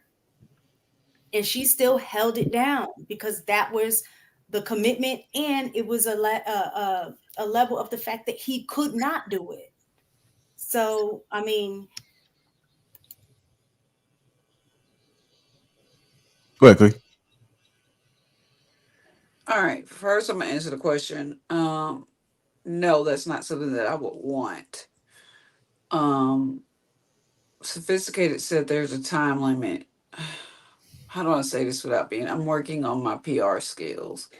So, men have a tendency to. Some men have a tendency to assume things about women based on the types of women they've dated in the past. And one of the things I do, I have this my friend, I love him dearly, but he likes flashy, fake Louis Vuitton makeup caked on females. And I always ask him, I'm like, man, look, if you got in a wreck tomorrow and were in a wheelchair, would this chick stay and take care of you?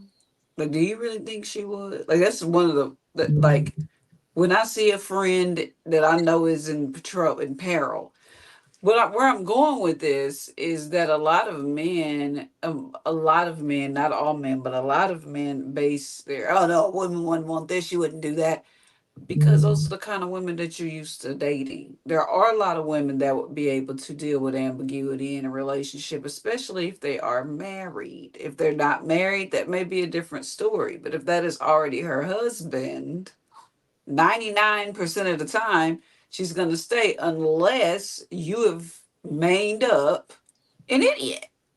And then on that point, then you're an idiot that's going to be by himself sick. So that's why you have to make sure that you know these people before you marry them, and know if they really down for you and for the cause. Do you have a soul tie, or is she just there for the benefit of you? So yeah, no, there's no length of time. If your man gets sick, he's sick. You the breadwinner now in a marriage.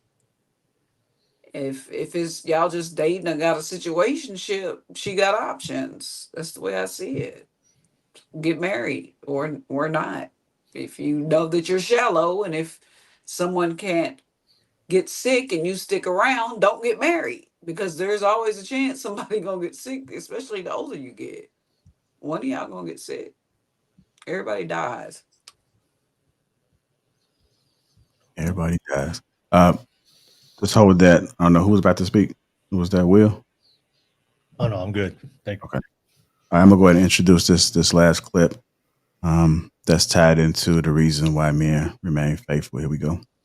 On how to like speak to a man.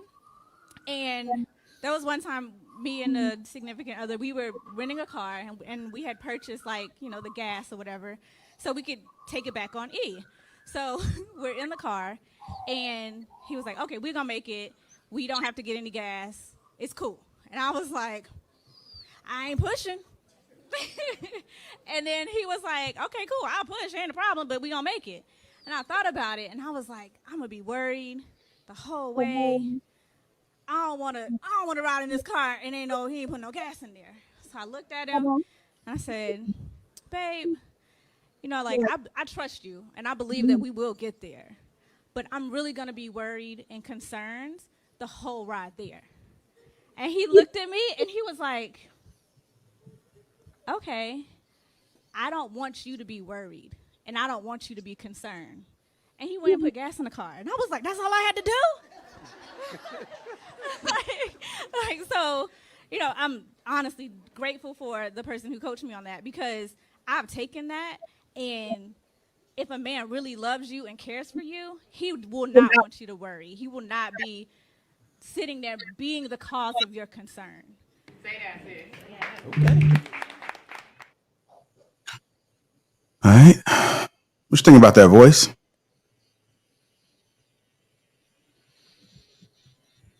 Can y'all give me 1 second? Go to somebody else because my daughter is on and off. She keeps making noise really loud. Give me 1 second. I got you. Go ahead, Cookie. I agree with.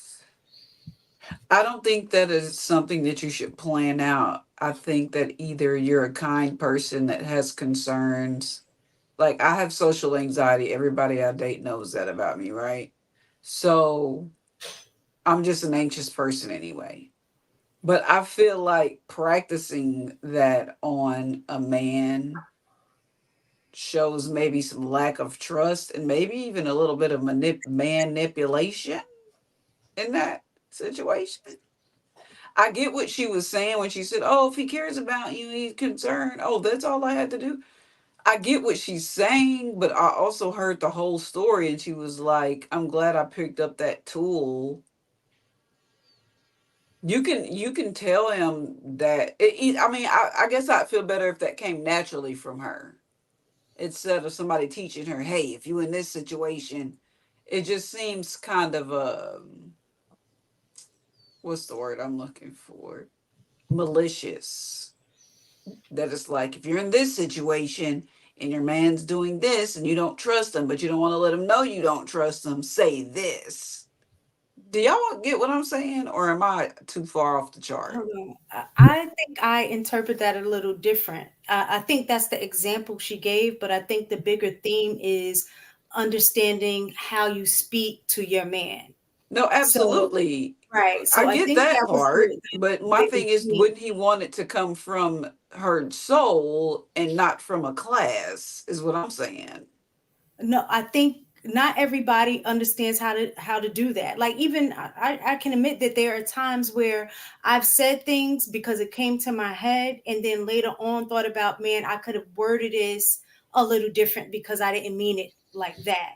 You know what I'm saying? So for her having the opportunity, and I think that honestly that's kind of what a lot of the men in these spaces, I'm gonna say black men because that's what we have been talking about in these spaces, have been saying about us as black women, is that we don't know how to talk to them. We have attitudes in the way that we speak. We don't consider the way that we word things and talk to them any old kind of way. And so for some women, that is not natural because they've been exposed to improper ways of speaking to men. So if you value your relationship, you want to build up your man, you want to build the connection that, Balancing was talking about earlier, the emotional connection. Some of that onus is on us in how we speak to our men. And if you don't have that skill, it's okay to go somewhere to learn it.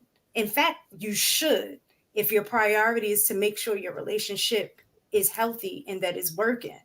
So the fact that she said, "Oh, I'm glad I had that tool to pull from in this situation, because if I didn't, I probably would have made the situation worse." So I don't think it was anything wrong with that. I don't think it's manipulation. I think it's the same thing that we were asking for from men, and saying how they should speak to us if they want us to lose weight. I wasn't Don't just saying be like, that. I want him to tell me no, the I know truth. you wasn't, but I'm just saying Yeah. in general, most women say, I don't mind you saying things to me, but just in the way that you say it to me. We need honesty. And the same thing, as women, we do need to learn how to speak life into our men, how to just, even if we're honest, how to talk better to them in our honesty. That's it. I could have Okay. sworn I brought up treatment earlier, and you guys, never mind. I didn't do nothing. 'Cause, I I mean, this said I falls don't along the know. lines. The reason why men are faithful, and I said treatment, and I got a lot of. But this, okay. Go ahead, because I think you were trying to say. Yeah. I stuck Yeah. with it. I In just fact, I wanted to even said ask the something about men that, how they and then all of felt. a sudden, the women knew the answers. Go ahead. I'm I sorry. I didn't didn't mean to throw no interrupt. answer. I stayed quiet, but I really kind of want to hear from the men on how they feel about that. Do y'all feel like it's manipulation, or am I overthinking it? Well, look, Will was saying it's a man's fault for that. So, Will, let me ask you this, brother. I agree. Yep. A lot of things men need to do and change. Mm-hmm. But why should I fix a woman who should already know how to act like a woman, who needs to talk and treat me in a respectful manner? Why do I have to teach her that? That should have been taught a long time ago by your mammy. Your mammy should have taught that by how she seen her treat her father, which is a woman's husband. That's what should. Now, let me tell you this. You know how to talk to that white man. That's your supervisor at work. You know how to respectfully talk to him. But when you come home, you break the seal of that door, you forget. And you talk to me 10 karat crazy. And I got to accept that, huh? Bullshit. So again, I don't know what to say. I'm going to leave it there. No, I agree with you, Hank. I think as men, if you're gonna choose a partner, it's better to choose a partner that already comes with the things that you are looking for. But for me, I only have 3 qualities when I look for a woman. It's real simple: attractive, and the second thing is coachability. So for me, is I do understand there's going to be a lot of nuances when it comes to relationships. There's going to be a lot of things that we have to learn about each other, especially when it comes to how we deal, living to each other and communicate on a daily basis. But as long as I can see that she's coachable, that when there are things I see that's out of line, that I'll be able to correct her on that, and she's open to that.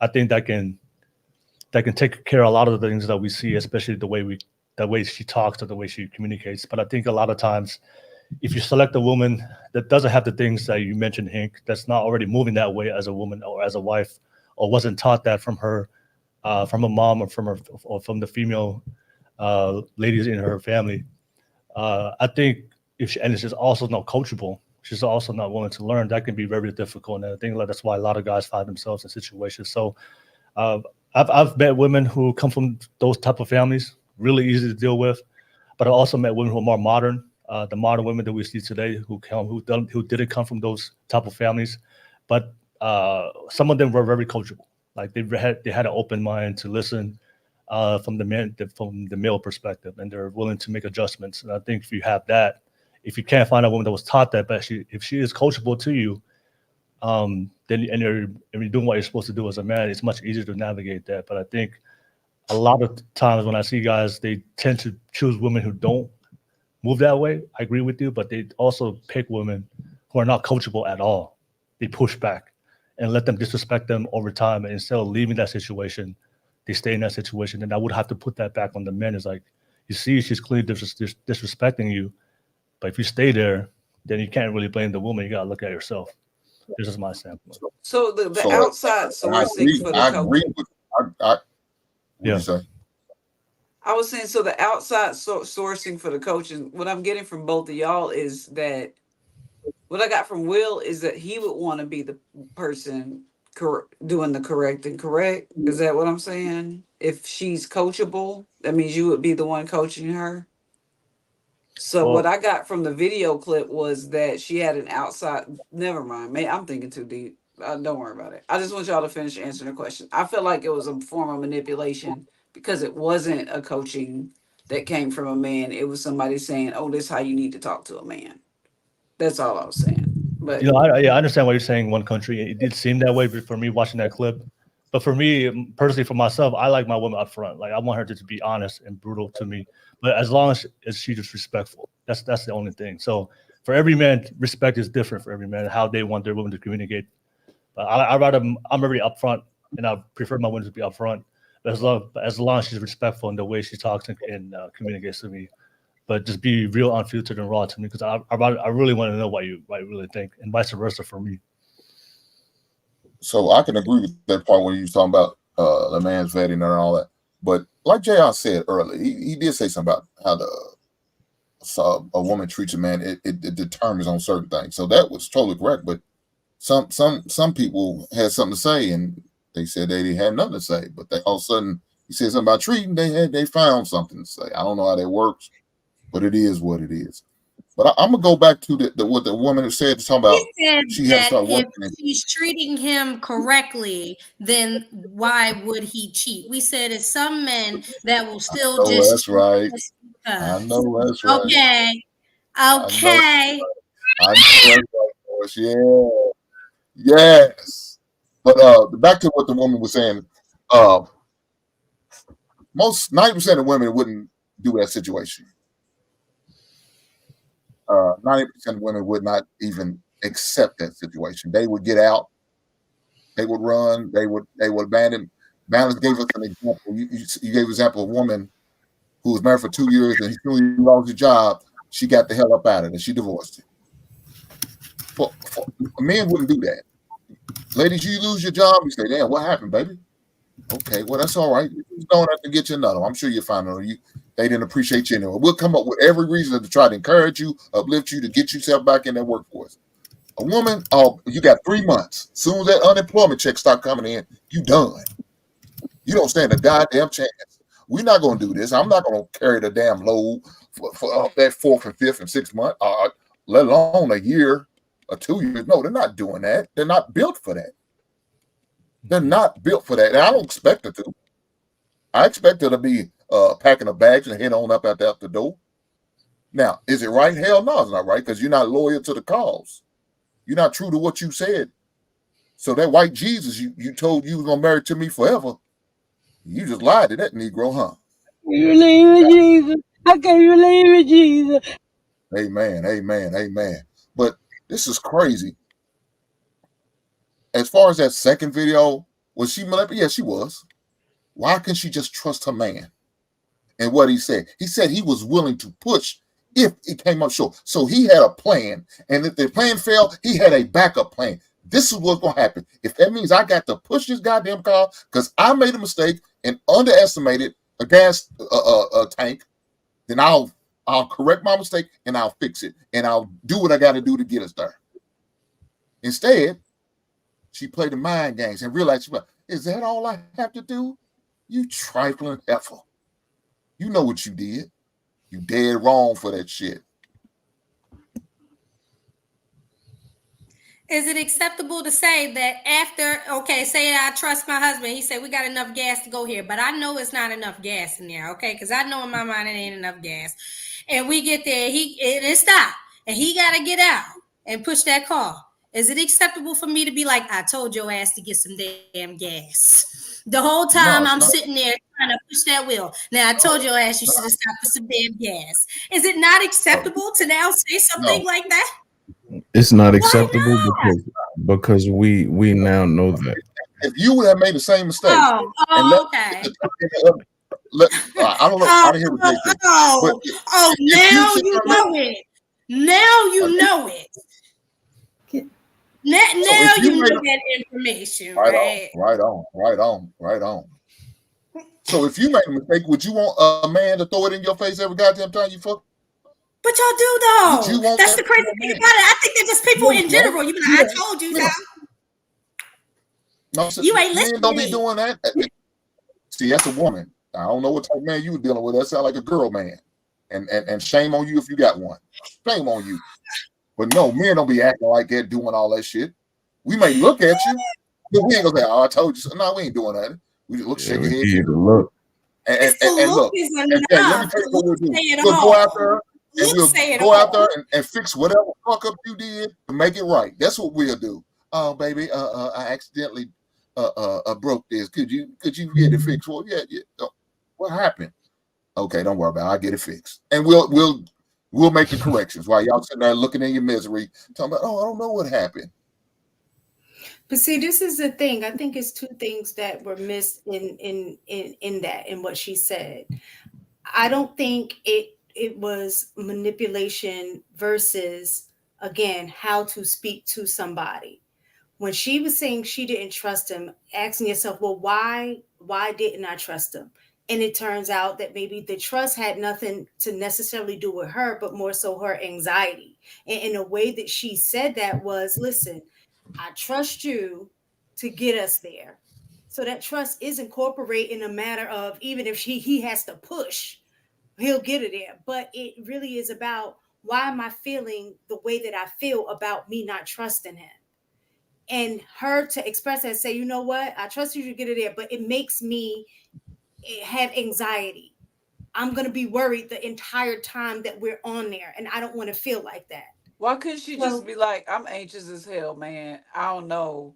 I feel like I'm having a panic attack. Why she had to say I trust you though? Because that's a lie. That was a bald-faced lie. She didn't trust Okay. him. All right. Well, maybe she shouldn't have said trust, but I think what it was I think what she was trying to do was to affirm him, but also say, listen, I'm having a problem with this, and I just really need you to get gas. So maybe she shouldn't have said trust if she really didn't trust him. But I really think the point of it was, let me say it in a way that he can really understand how I'm feeling in this situation, and I would like him to go ahead and get the gas. That, I think that was one thing. And then the other thing too is about the understanding the dynamic of saying, well, you're willing to, if you are a man, right, and your job is to protect, provide, whatever, that we say, and you're willing to take a chance of putting us in a situation of running out of gas, where you have to push the car, which is unsafe for you, unsafe for the other people that are in the car. To me, that's not a rational decision as a man thinking about protecting and providing. You will put the gas in the car. You will make sure that the gas is filled up before we are driving anywhere. That, to me, speaks more volume about the role that he played in that. The fact that she even had to think about, let me think of a different way to say, man, I'm feeling unsafe, or I don't really trust your decision. We need gas in the car. She shouldn't have even had to be put in that situation. The gas should have been in the car.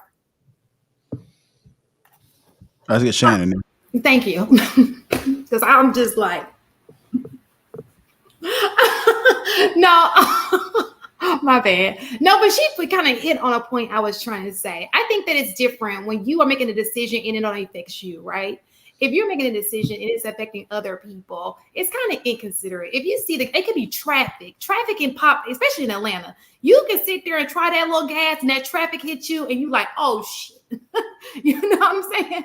Anything can happen, and you run out of gas. Like, who wants to be inconvenienced by that? Just stop and put the gas in the car. I do think that her words, I do think that, listen, Black women, my dear, beautiful Black women, we do need to practice speaking to people in a respectful manner. We have our tongues, even not just the Black men, to each other. We do need to practice how we speak to people. Not all of us, we know that, but we know. Y'all know what I'm saying. we do need to practice that, not just to our men. Of course, your men get special treatment, but just to people, period. So that's an overall issue that we do need to address amongst ourselves, to better ourselves, right? But I do think that there is a certain way when you need things, not just that car situation. Maybe you should, maybe it's not something of this magnitude, but just something you need him to do. It could be like, oh, baby, you've been complaining about your stomach. I know you don't mind, but it will make me feel good if you go to the doctor and get that checked out. Sometimes these methods work in so many other different areas. Just having, knowing how to talk to your man so he can receive it well and he can do it sometimes not just for himself, but for you. Sometimes he'll rather do it for you than for himself. And it may benefit him in some type of way. So I don't know. I don't know. See, I believe that out of the kindness of your heart, you actually feel like that, because I'm that way. There's some people out here that's faking it to get their way. That's all I was saying. And that's manipulation. That's all I was saying. Oh, God. Okay. So, and as far as the yes. Sorry. I was going to say it might be your... Go ahead. What were you about to say? No, I was going to say it might be your cooking while his belly hurting like that. He might not need to go to the doctor. And that's something we need to. And that's something we need to know. So we need to go talk to the gastroenterologist, and she needs to say, you know what? It's that pork that you're putting in his greens. I don't know. No, Shank can't cook. Shank can't cook shit. Shank can't cook. That's it. Shank and I cook. Look, so and to go back to the others, because I kind of lost. I have an emergency situation going on, and I'm having to answer the phone. But going back to the other situation with the young lady who I think that I don't know many women who marry for the right reasons, who if something were to happen to their spouse, they wouldn't step in. I think that people have a problem with if he coming in that way. Like he's not necessarily anything's wrong with him. He's just lazy. But this is a situation where I'm married to a man. He's down on hard times. I love this man. So I'm going to do my part. And then in return, he was doing the house stuff. And she didn't have to come home. She said she came home to a clean house. He had done all these things. So he was able to take the things that he could do off of her plate to try to help her. Sometimes that's not the situation. And to you, Hank, let me just say this. I do understand that some men will stay in a relationship if a woman falls on hard times as it relates to her job. But research has shown that if something were to happen to her health and it were declining, men are more likely to divorce a woman than women are to divorce a man if there were a terminal illness involved.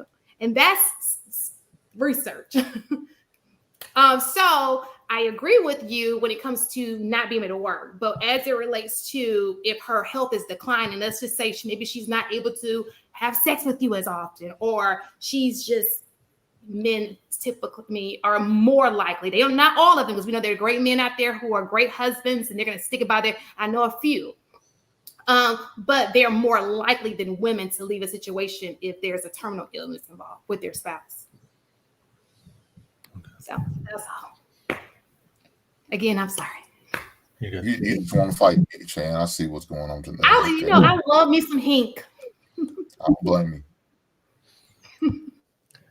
Can I just add one more thing, Lapeef? Yeah, go ahead. And I just wanted to say this, and this may sound very abrasive to a lot of men out there who listen to this, but the whole conversation of, when I saw that clip of, what do women have to think about the way they communicate to their men, it makes it seem like as men we're too weak to hear the unfiltered and raw thoughts of women. And then for me, just be upfront. Just be upfront to the person you're in a relationship with. But the most important thing for me is just if you're with somebody you respect, you adjust accordingly. And that's both men and women. And that's also people in our lives. When I come across people I respect in my life, people on this panel, people in my general life, I adjust accordingly because I treat people with respect, with dear reverence, especially the way I talk to them. Right, it's natural for me. So a lot of times when you have this conversation, I hear women talk about, I need to adjust the way I talk. It just seems like to me that these men are too weak to hear your real unfiltered thoughts, or they can't handle it. And I think as a man, if you're a man, like we're not afraid of opinion of a woman. Right now, if she comes across you in a disrespectful manner, then that's something as a man you have to address. Then you have to recorrect, and then the relationship moves on. I just don't believe in this because I see all these clips online where people have to think about like methods, strategies, manipulation things to try to talk to your man. It just seems like that man can't handle your opinion. I call myself a man. I can't handle a woman's opinion. It just doesn't make sense to me. So I think we can solve all this just being real upfront. I'm real upfront. I expect my woman to be real upfront. But if I am respectful as a man, and then she's also respectful to me, then we're naturally going to treat and communicate to each other naturally, even in situations where we have disagreements, because we are going to make mistakes. But generally, sometimes when I see this conversation happen, it's usually towards men that they don't respect, and they have to have the conversation where they feel like that they can't communicate their unreal, unfiltered thoughts to these men. But when I see women with men who they absolutely respect, they communicate with them accordingly, even in disagreements, even when they have problems like the example you just brought up about the tank of gas, right? But sometimes I just see online, all these things that we see online, I don't think it applies in real life, me personally. But I just see it for me is sometimes when I saw those clips and those conversations, it just makes it seem like as a man, we're just so afraid to hear what our women really think, and we can't handle it as men. And I think as a man, like if you're in your masculinity, your opinion is not I'm not afraid of your opinion. I want you to hear your opinion, and I'll address it accordingly, depending on how you talk to me, and then life moves on. I just wanted to say that because I know it may be abrasive, but it's just something that I see for a lot of guys online that they're so afraid that their women speaking the real thoughts, so they want their women to change how they speak to them instead of just being real, unfiltered, and raw, and handle yourself accordingly. But that's just me. So I'm gonna push back again. Yeah. No P. Diddy. But dog, you want every man to be a perfect man. Because now we got to watch how we say things. They on our tone and delivery. That's a problem for us. When we sit there and said, I said, you fat, that's a problem. That's a way you say it. You could say it in a nicer tone or fashion. That's a problem. But a woman is free to speak at us any type of way, and we have to accept that.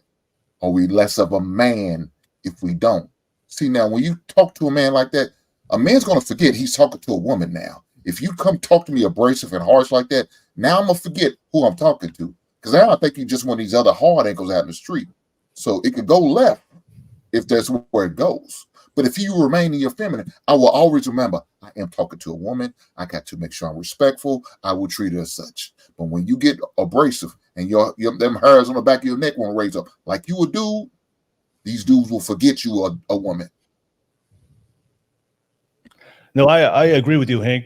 That's why I mentioned what I said, right? Both parties have to respect each other. And I think when both, if you respect your woman and the woman respects you, I don't see that. I don't see that happening. And even if that happened, you guys will be able to solve it respectfully. Usually, when I see those examples you just mentioned, Hank, it's either the woman doesn't respect her man or the man doesn't respect her woman, and that's usually where I find those issues. But as a man, if you have self-respect for yourself, you address that immediately. If your woman comes at you wrong, communicates at you wrong, you're gonna address that right there and then. Whether you do it in privately or whether you do it right there and then. But a lot of times these guys don't do that. They let that disrespect slide. And oftentimes, like I mentioned before early in the podcast, we tend to wait when things get absolutely worse to try to figure out a solution, even instead of addressing it when she did suddenly disrespect you. And then you have to address that early in the relationship. But I don't think most guys are doing that. They're trying to wait for the worst situation where she absolutely goes crazy on you. And then you're going to put that umbrella that all these women are crazy, all these women are disrespectful. When these guys are not really holding her accountable off rip. So I think when it comes to mutual respect, if both men and women are respecting each other and you are choosing women that truly respect your boundaries and the way they communicate, I think it's natural. It's gonna. Hey, can I ask you a question? That was my point. Can I do that for Will? Yeah. I agree with that because I'm sitting here thinking like everybody analyzing all these conversations and stuff when it should really just be natural, because I'm the type of female, like if we in the car on be like, yo, You know, I try to keep it light and funny anyway. So I'm be like, yo, the car on E, like we just passed up 3 Valeros. Like, Yeah. what are we doing? It's 103 in Houston today. Like, are we trying to get a cardio in? You know what I'm saying? Like, that's my personality, and usually it's a high. Let's stop and get some gas, and that's just my personality. But just to be like, oh, we gotta calculate it this way, and now she just said something like, "Why the hell you ain't stopped? It's the gas on E," and now you gotta correct her because she a chicken head. It's just, to me, it seems like we need to just really pay attention to who we involve with, who we let into our lives close enough to the point where you have to even correct somebody over a tank of gas, and not even just gas. It could be anything, like the trash in there collect got maggots. Be like, yo, man, these maggots gonna turn into flies. Now I'll take it out, but you gotta do these dishes. Cool. You know what I'm saying? Like, it should be more natural. I feel like that relationships are losing the natural, because I saw both of my parents. They was always he-heing and hi-hiing with each other. I don't want it to be all serious and we need counseling and you gotta go there. There should be mutual respect, and everybody, it should be happy. Like, I don't get it. I don't get it. Hey, Hank, can I ask you a question, please? My question was based on what you were saying about talking and communicating, that and Will saying, "Oh, we." You felt that now as a man, I have to think about the way that I say things to a woman, and she can say anything that she wants to me. If she say it a certain way, I'm gonna think of her like a man. Don't you think that it would be beneficial for both people to readjust the way that they speak? Because if I, as a woman, give what give what you give me, right? I'm a reflection of the way that you're talking to me. So if I feel like you just coming hard and just saying things a certain way, you're setting a tone to, okay, that's the way we talk to each other. Okay, so I'm gonna talk to you the same way, right? And so then you're gonna be offended because you say, oh, you're acting masculine, but you won't respond to me in a way that I understand in my feminine, right? So in that regard, that's why it's important to make those adjustments with who we're talking to. I can't come talk to you the way that you would talk to a man, even though you're talking to me like that. You don't want me to respond in that way because now you no longer see me as a man, right? I mean, as a woman, you're gonna see me as trying to act like a man, and you're gonna respond accordingly. Well, for me as a woman, if I'm saying, listen, I need you to not talk to me like that because it's making me feel unsafe, or making me feel like I can't come to you, or say things to you because of the way that you respond, right? So I do need you to be more mindful of the way that you say things to me. So you have to be willing to make those adjustments if you don't want the response from the woman of whatever that response is. The response might be, I'm gonna start talking to him like he talked to me, or the response may be, I'm gonna shut down and not really feel like I can talk to him because he doesn't know how to talk to me. So Got his ass cooked. He got cooked. So mistaken. I didn't hear a question in there, but I'm gonna respond to your statement. Most time men don't come aggressive at a woman like that, but a woman will come at a man aggressively when they're upset, when they're mad. JR said something about treating, and that woman up there with that beautiful baby girl in her hands all of a sudden had something to say. He was ready to fight JR because he said something about treatment. No, that's not true. To the point where Shane even had to say something. Ladies, we need to learn how to talk to men. And we need to learn how to talk to each other. And I think a lot of y'all ladies agree with that. Most men don't be doing that. You see a man sitting there get smacked on the head on. Not a woman will come to his rescue. But you let that man decide he wants to strike back like the Empire. I can't believe it, Jesus. I can't believe it, Jesus. Problem. What he's verbally striking back by cussing her ass out, or he's physically striking back. It's a problem. It's It's different. Like Cookie said a couple weeks ago, it's double standards. We accept it and we deal with it.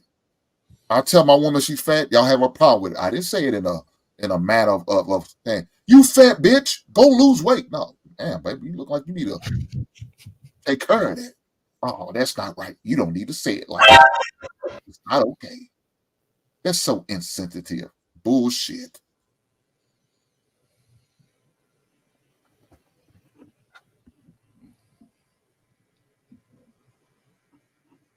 I guess we just need a moment of silence for Brother Hank.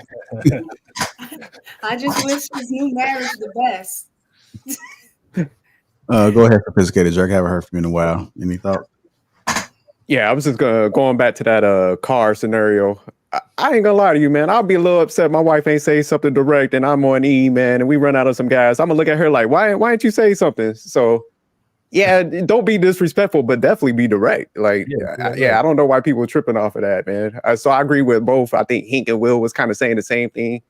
You know, you don't want to be cussed out, but shit, let me know. You know, we might be running out of gas. I ain't trying to be pushing nothing. You know what I'm saying? Like Cookie said, yo, we done plus 4 Valeros. No, facts. You trying to get some cardio in? You trying to push some cars? Yeah, humor works. I like that humor. Yeah. But you know, but that's the thing about it. I don't know. It's crazy that with this video and this discussion we're having and communication and all that. It's definitely a good topic today, JR. So shout out to you, brother.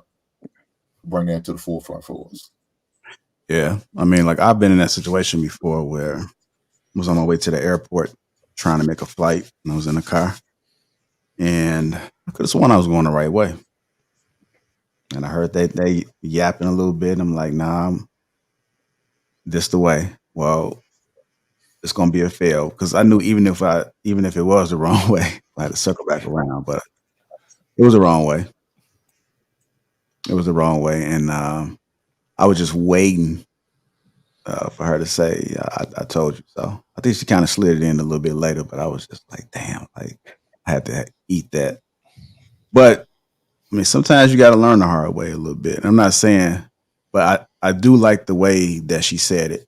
You know, she kind of like tailored up a little bit and said, hey, I trust you, but I really don't want to miss this flight, especially as an international flight.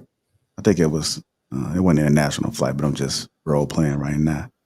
But if she came and said that, I might reconsider a little bit because I don't want to miss the goddamn flight either, and I want to play around with international, like TSA. So it's just like one of those things that I think if you're not disrespectful, and I'm pretty sure you know what your man deem as being disrespectful. If you come a certain way and come correct, then you know, I think good things will happen both ways. As long as you make sure you don't disrespect. You know, there are some things that women just don't tolerate. And I think men know what those things are. You know, so long as he don't cross those boundaries, then I think he'll be in the green zone as well.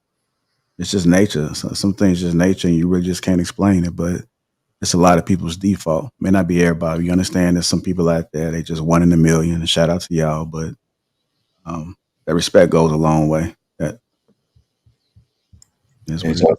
And sometimes as a man, you don't have time to play the I told you so game. So you strong on the situation. Like, yo, we getting gas now. These are the right directions. You know, like there's times where I sit back and let us just drive into nonsense. You know, it's the wrong way, but I'm going to sit back and let this play out. You know, I don't feel like, you know, I got time today. So I'm going to sit here and ride and we're going to get to the woods and the dead end. And I'm just sitting there like, all right, we're ready for my version of what this is supposed to be. Okay. You know, but there's other times where I don't have time to play the I told you so game. So we're going here. We're going to get gas. We're going here. And that's it. You know, I'm driving. So Jay, you're like that dude who let his wife get left by the plane when he got that Starbucks.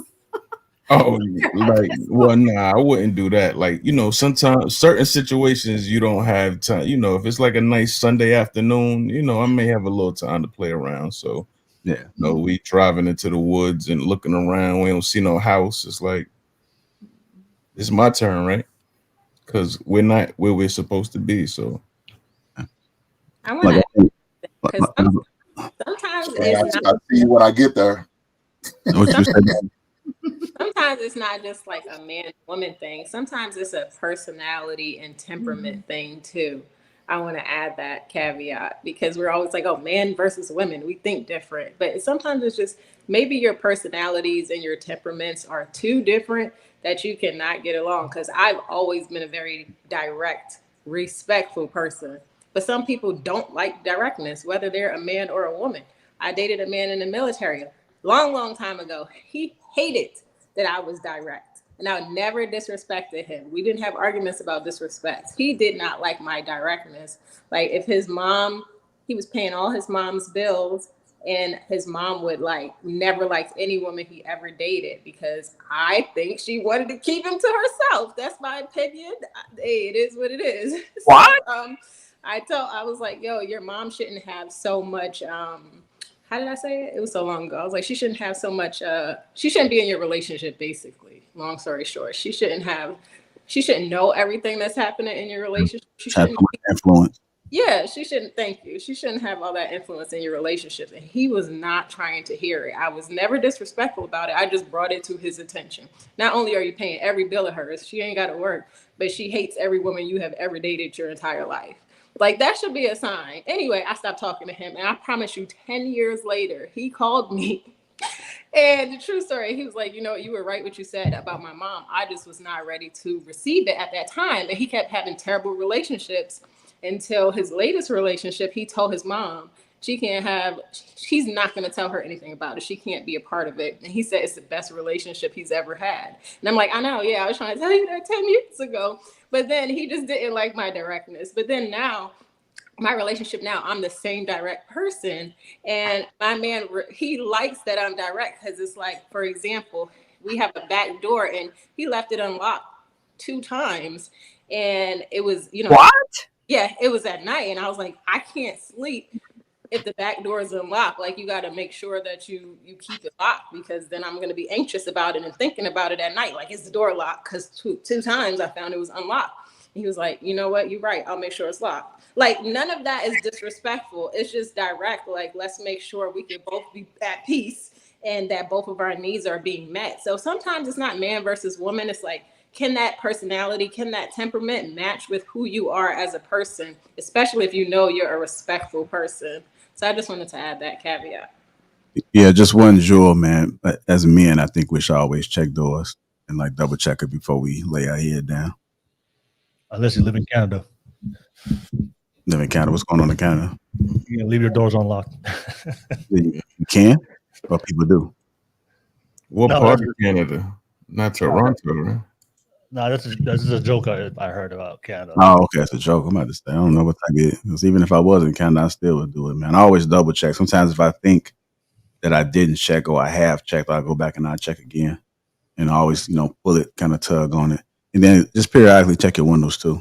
I'm not a type of person to open up windows often. I'm an air conditioning type person, but still check the windows. You'd be surprised that somebody attempted to, or they left one of them, or even it never latched. Even it didn't latch, and so now they just skipping right up, and somebody come right on in.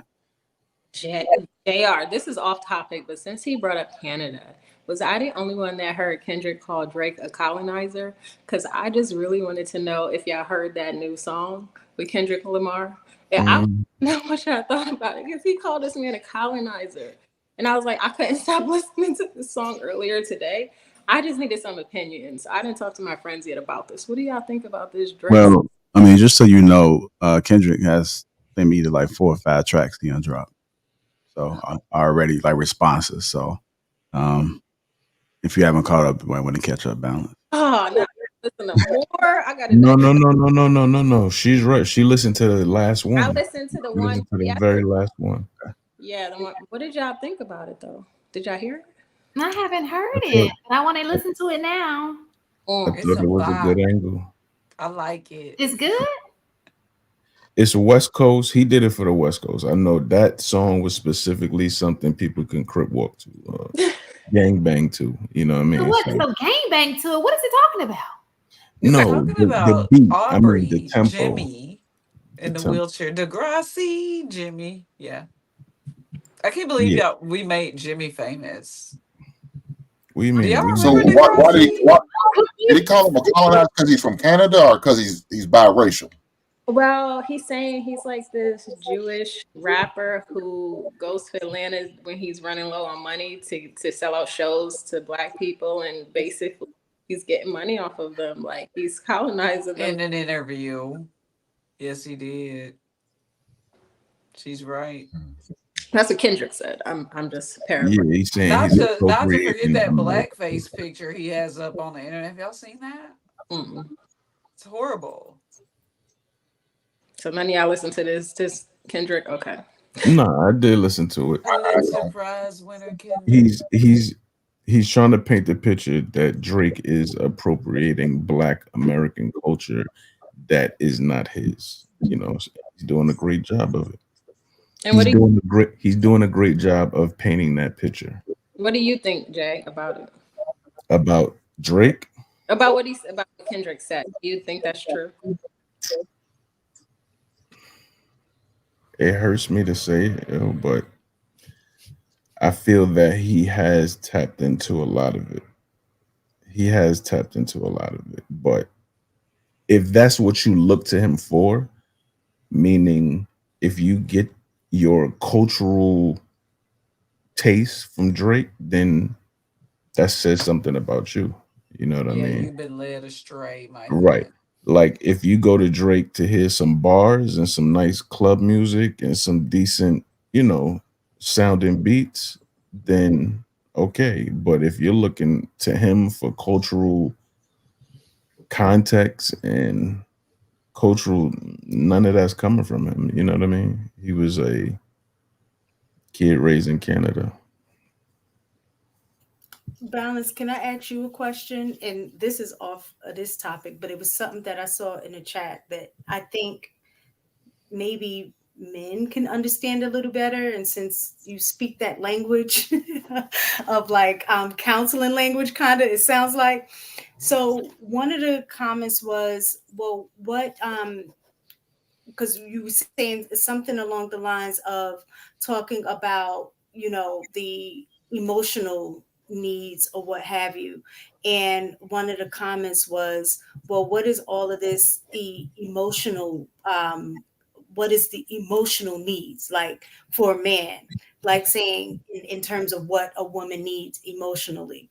So I just wanted to ask you if you could speak to that to kind of help the brothers out a little bit in terms of what that looks like or what that means. What an emotional need for a woman is? Yeah, because you had made the point to Hank, or was it Hank or somebody in regards to just like it's a physical need for a man, a woman has emotional need. And then his question was, well, what is an emotional need? So okay, well, I'll try to make it short. She needs to feel safe. She needs to feel protected. She needs to feel heard, and she needs to feel connected. Now, of course, every woman may go about that a little different. You need to learn your woman independently. Don't look at all women as the same. Please don't do that. All women don't like the same sexual positions. They all don't like the same gifts. They have, different personalities and different what is it called when you have like your gifts, when they say quality time, your love language. Yeah, women have different love languages, so hers could be quality time, right? So if that's her language, spend time with her. You have to learn her. If she likes a lot of quality time, you have to spend quality time with her, and that's meeting her emotional need. And then she's happy to meet your physical need. If you don't spend any time with somebody that loves quality time and then you want sex, it's not going to work. If you're woman, what's the other one? Quality time, you got acts of service. Acts of service. She loves when you wash her car. She loves when you take the trash out. She loves when you, whatever, something where you're acting of service to her. You do those things for her, then it's going to make her want to please you physically. But if you don't do anything for her and she has to do everything, she went to the dry cleaner, she took out the trash, she washed the dishes, cleaned the bathroom, did everything that entire week, and you did none of that, and that's her love language, you're not meeting her emotional needs, so she doesn't want to have sex with you. You have to learn your woman and learn what she wants. Just like she knows you want sex, what does she want as equally as you want sex? Do you know what that is? If you don't know what that is, you don't know your woman. And that's why she don't want to have sex with you for the most part. So learn, just like she knows sex is your ultimate need, what's her ultimate need, and meet it. And meet it just as much as you wanted her to have sex with you. Meet it with that same intensity and that same amount of energy and enthusiasm that you want her to have sex with you. Okay, that's what that means. Thank you. Preach. Kind of sound like you were trying to get that effect going on. Yeah. Yeah. It works sometimes, and then sometimes it don't work when you, I don't know. One cookie's the best at it. It depends on how close or far you are. If you back up a little bit. Okay. Yeah. JR just left us. Anybody else have something to say? Oh no, he did. No, just so you know, Drake would probably love the fact that y'all got them fireworks going on like that. Why do y'all do that? Does everybody's do that? Everybody? Yeah. No. You gotta get They're on like their phone. They're using their phone. Oh, okay. Oh, you think it's only the phone that does it? We can't do I it. try. Look, I lean it back. You don't see nothing but my back. Yeah, I think those are iPhone problems. Oh, okay. iPhone. I don't know. Kind of like a cult following or something. Y'all think everybody started doing this like cult like. Yeah, those are iPhone problems, Jay. Unless you got an iPhone, you ain't got them issues, bro. If we celebrating statements, sending love, let us do that with our little emojis. Stop being a hater. Yeah, I know. I don't have been watching that. I don't even give a damn about neither one of them rappers for real. I don't. They both trash to me. I'm not a fan of neither one of them like that. So I've been paying attention. Hank, you don't listen to rap. Hank, who you liking? Yeah, Hank. Oh, you want to know who my favorite rapper is? Yeah, who's your favorite? Rakim. Okay. Do you have any current favorite rappers? Yachty or something like that. I like agree with Hank on that. I like that's who I like. This current. E40. Yeah, E40. Okay. E40 is like 52 years old, so he don't listen to current rap. Hank, No, I would have made. Yeah. That's new shit I don't listen to. Look, anything after 2010, I don't pay attention. Come on.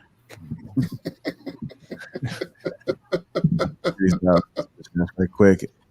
AJ Mavericks 499 says, "Me and I coached and have to learn how to speak to y'all.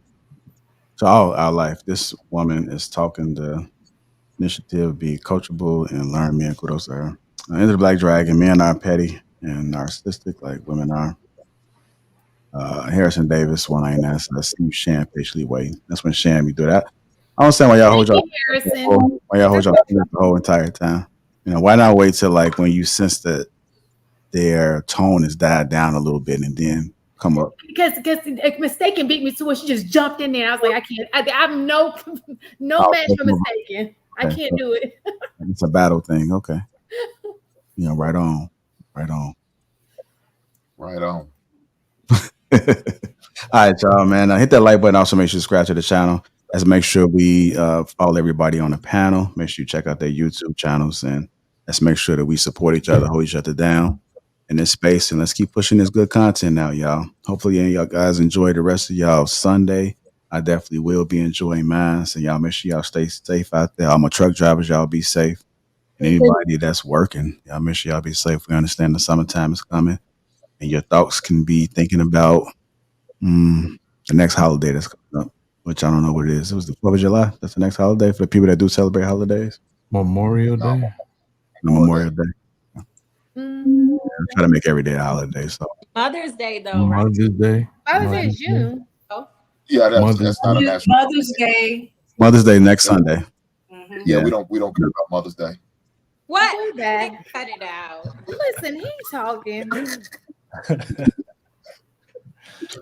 Yeah, I'll make Hey, sure we know y'all gonna shit on Father's Day. So why don't we care on Mother's Day?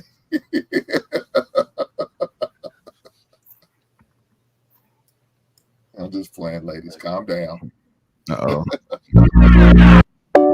All right, y'all. Y'all make sure y'all enjoy the rest of y'all evening. And we are out, y'all. All right, y'all. All right, y'all. Have a good one, man.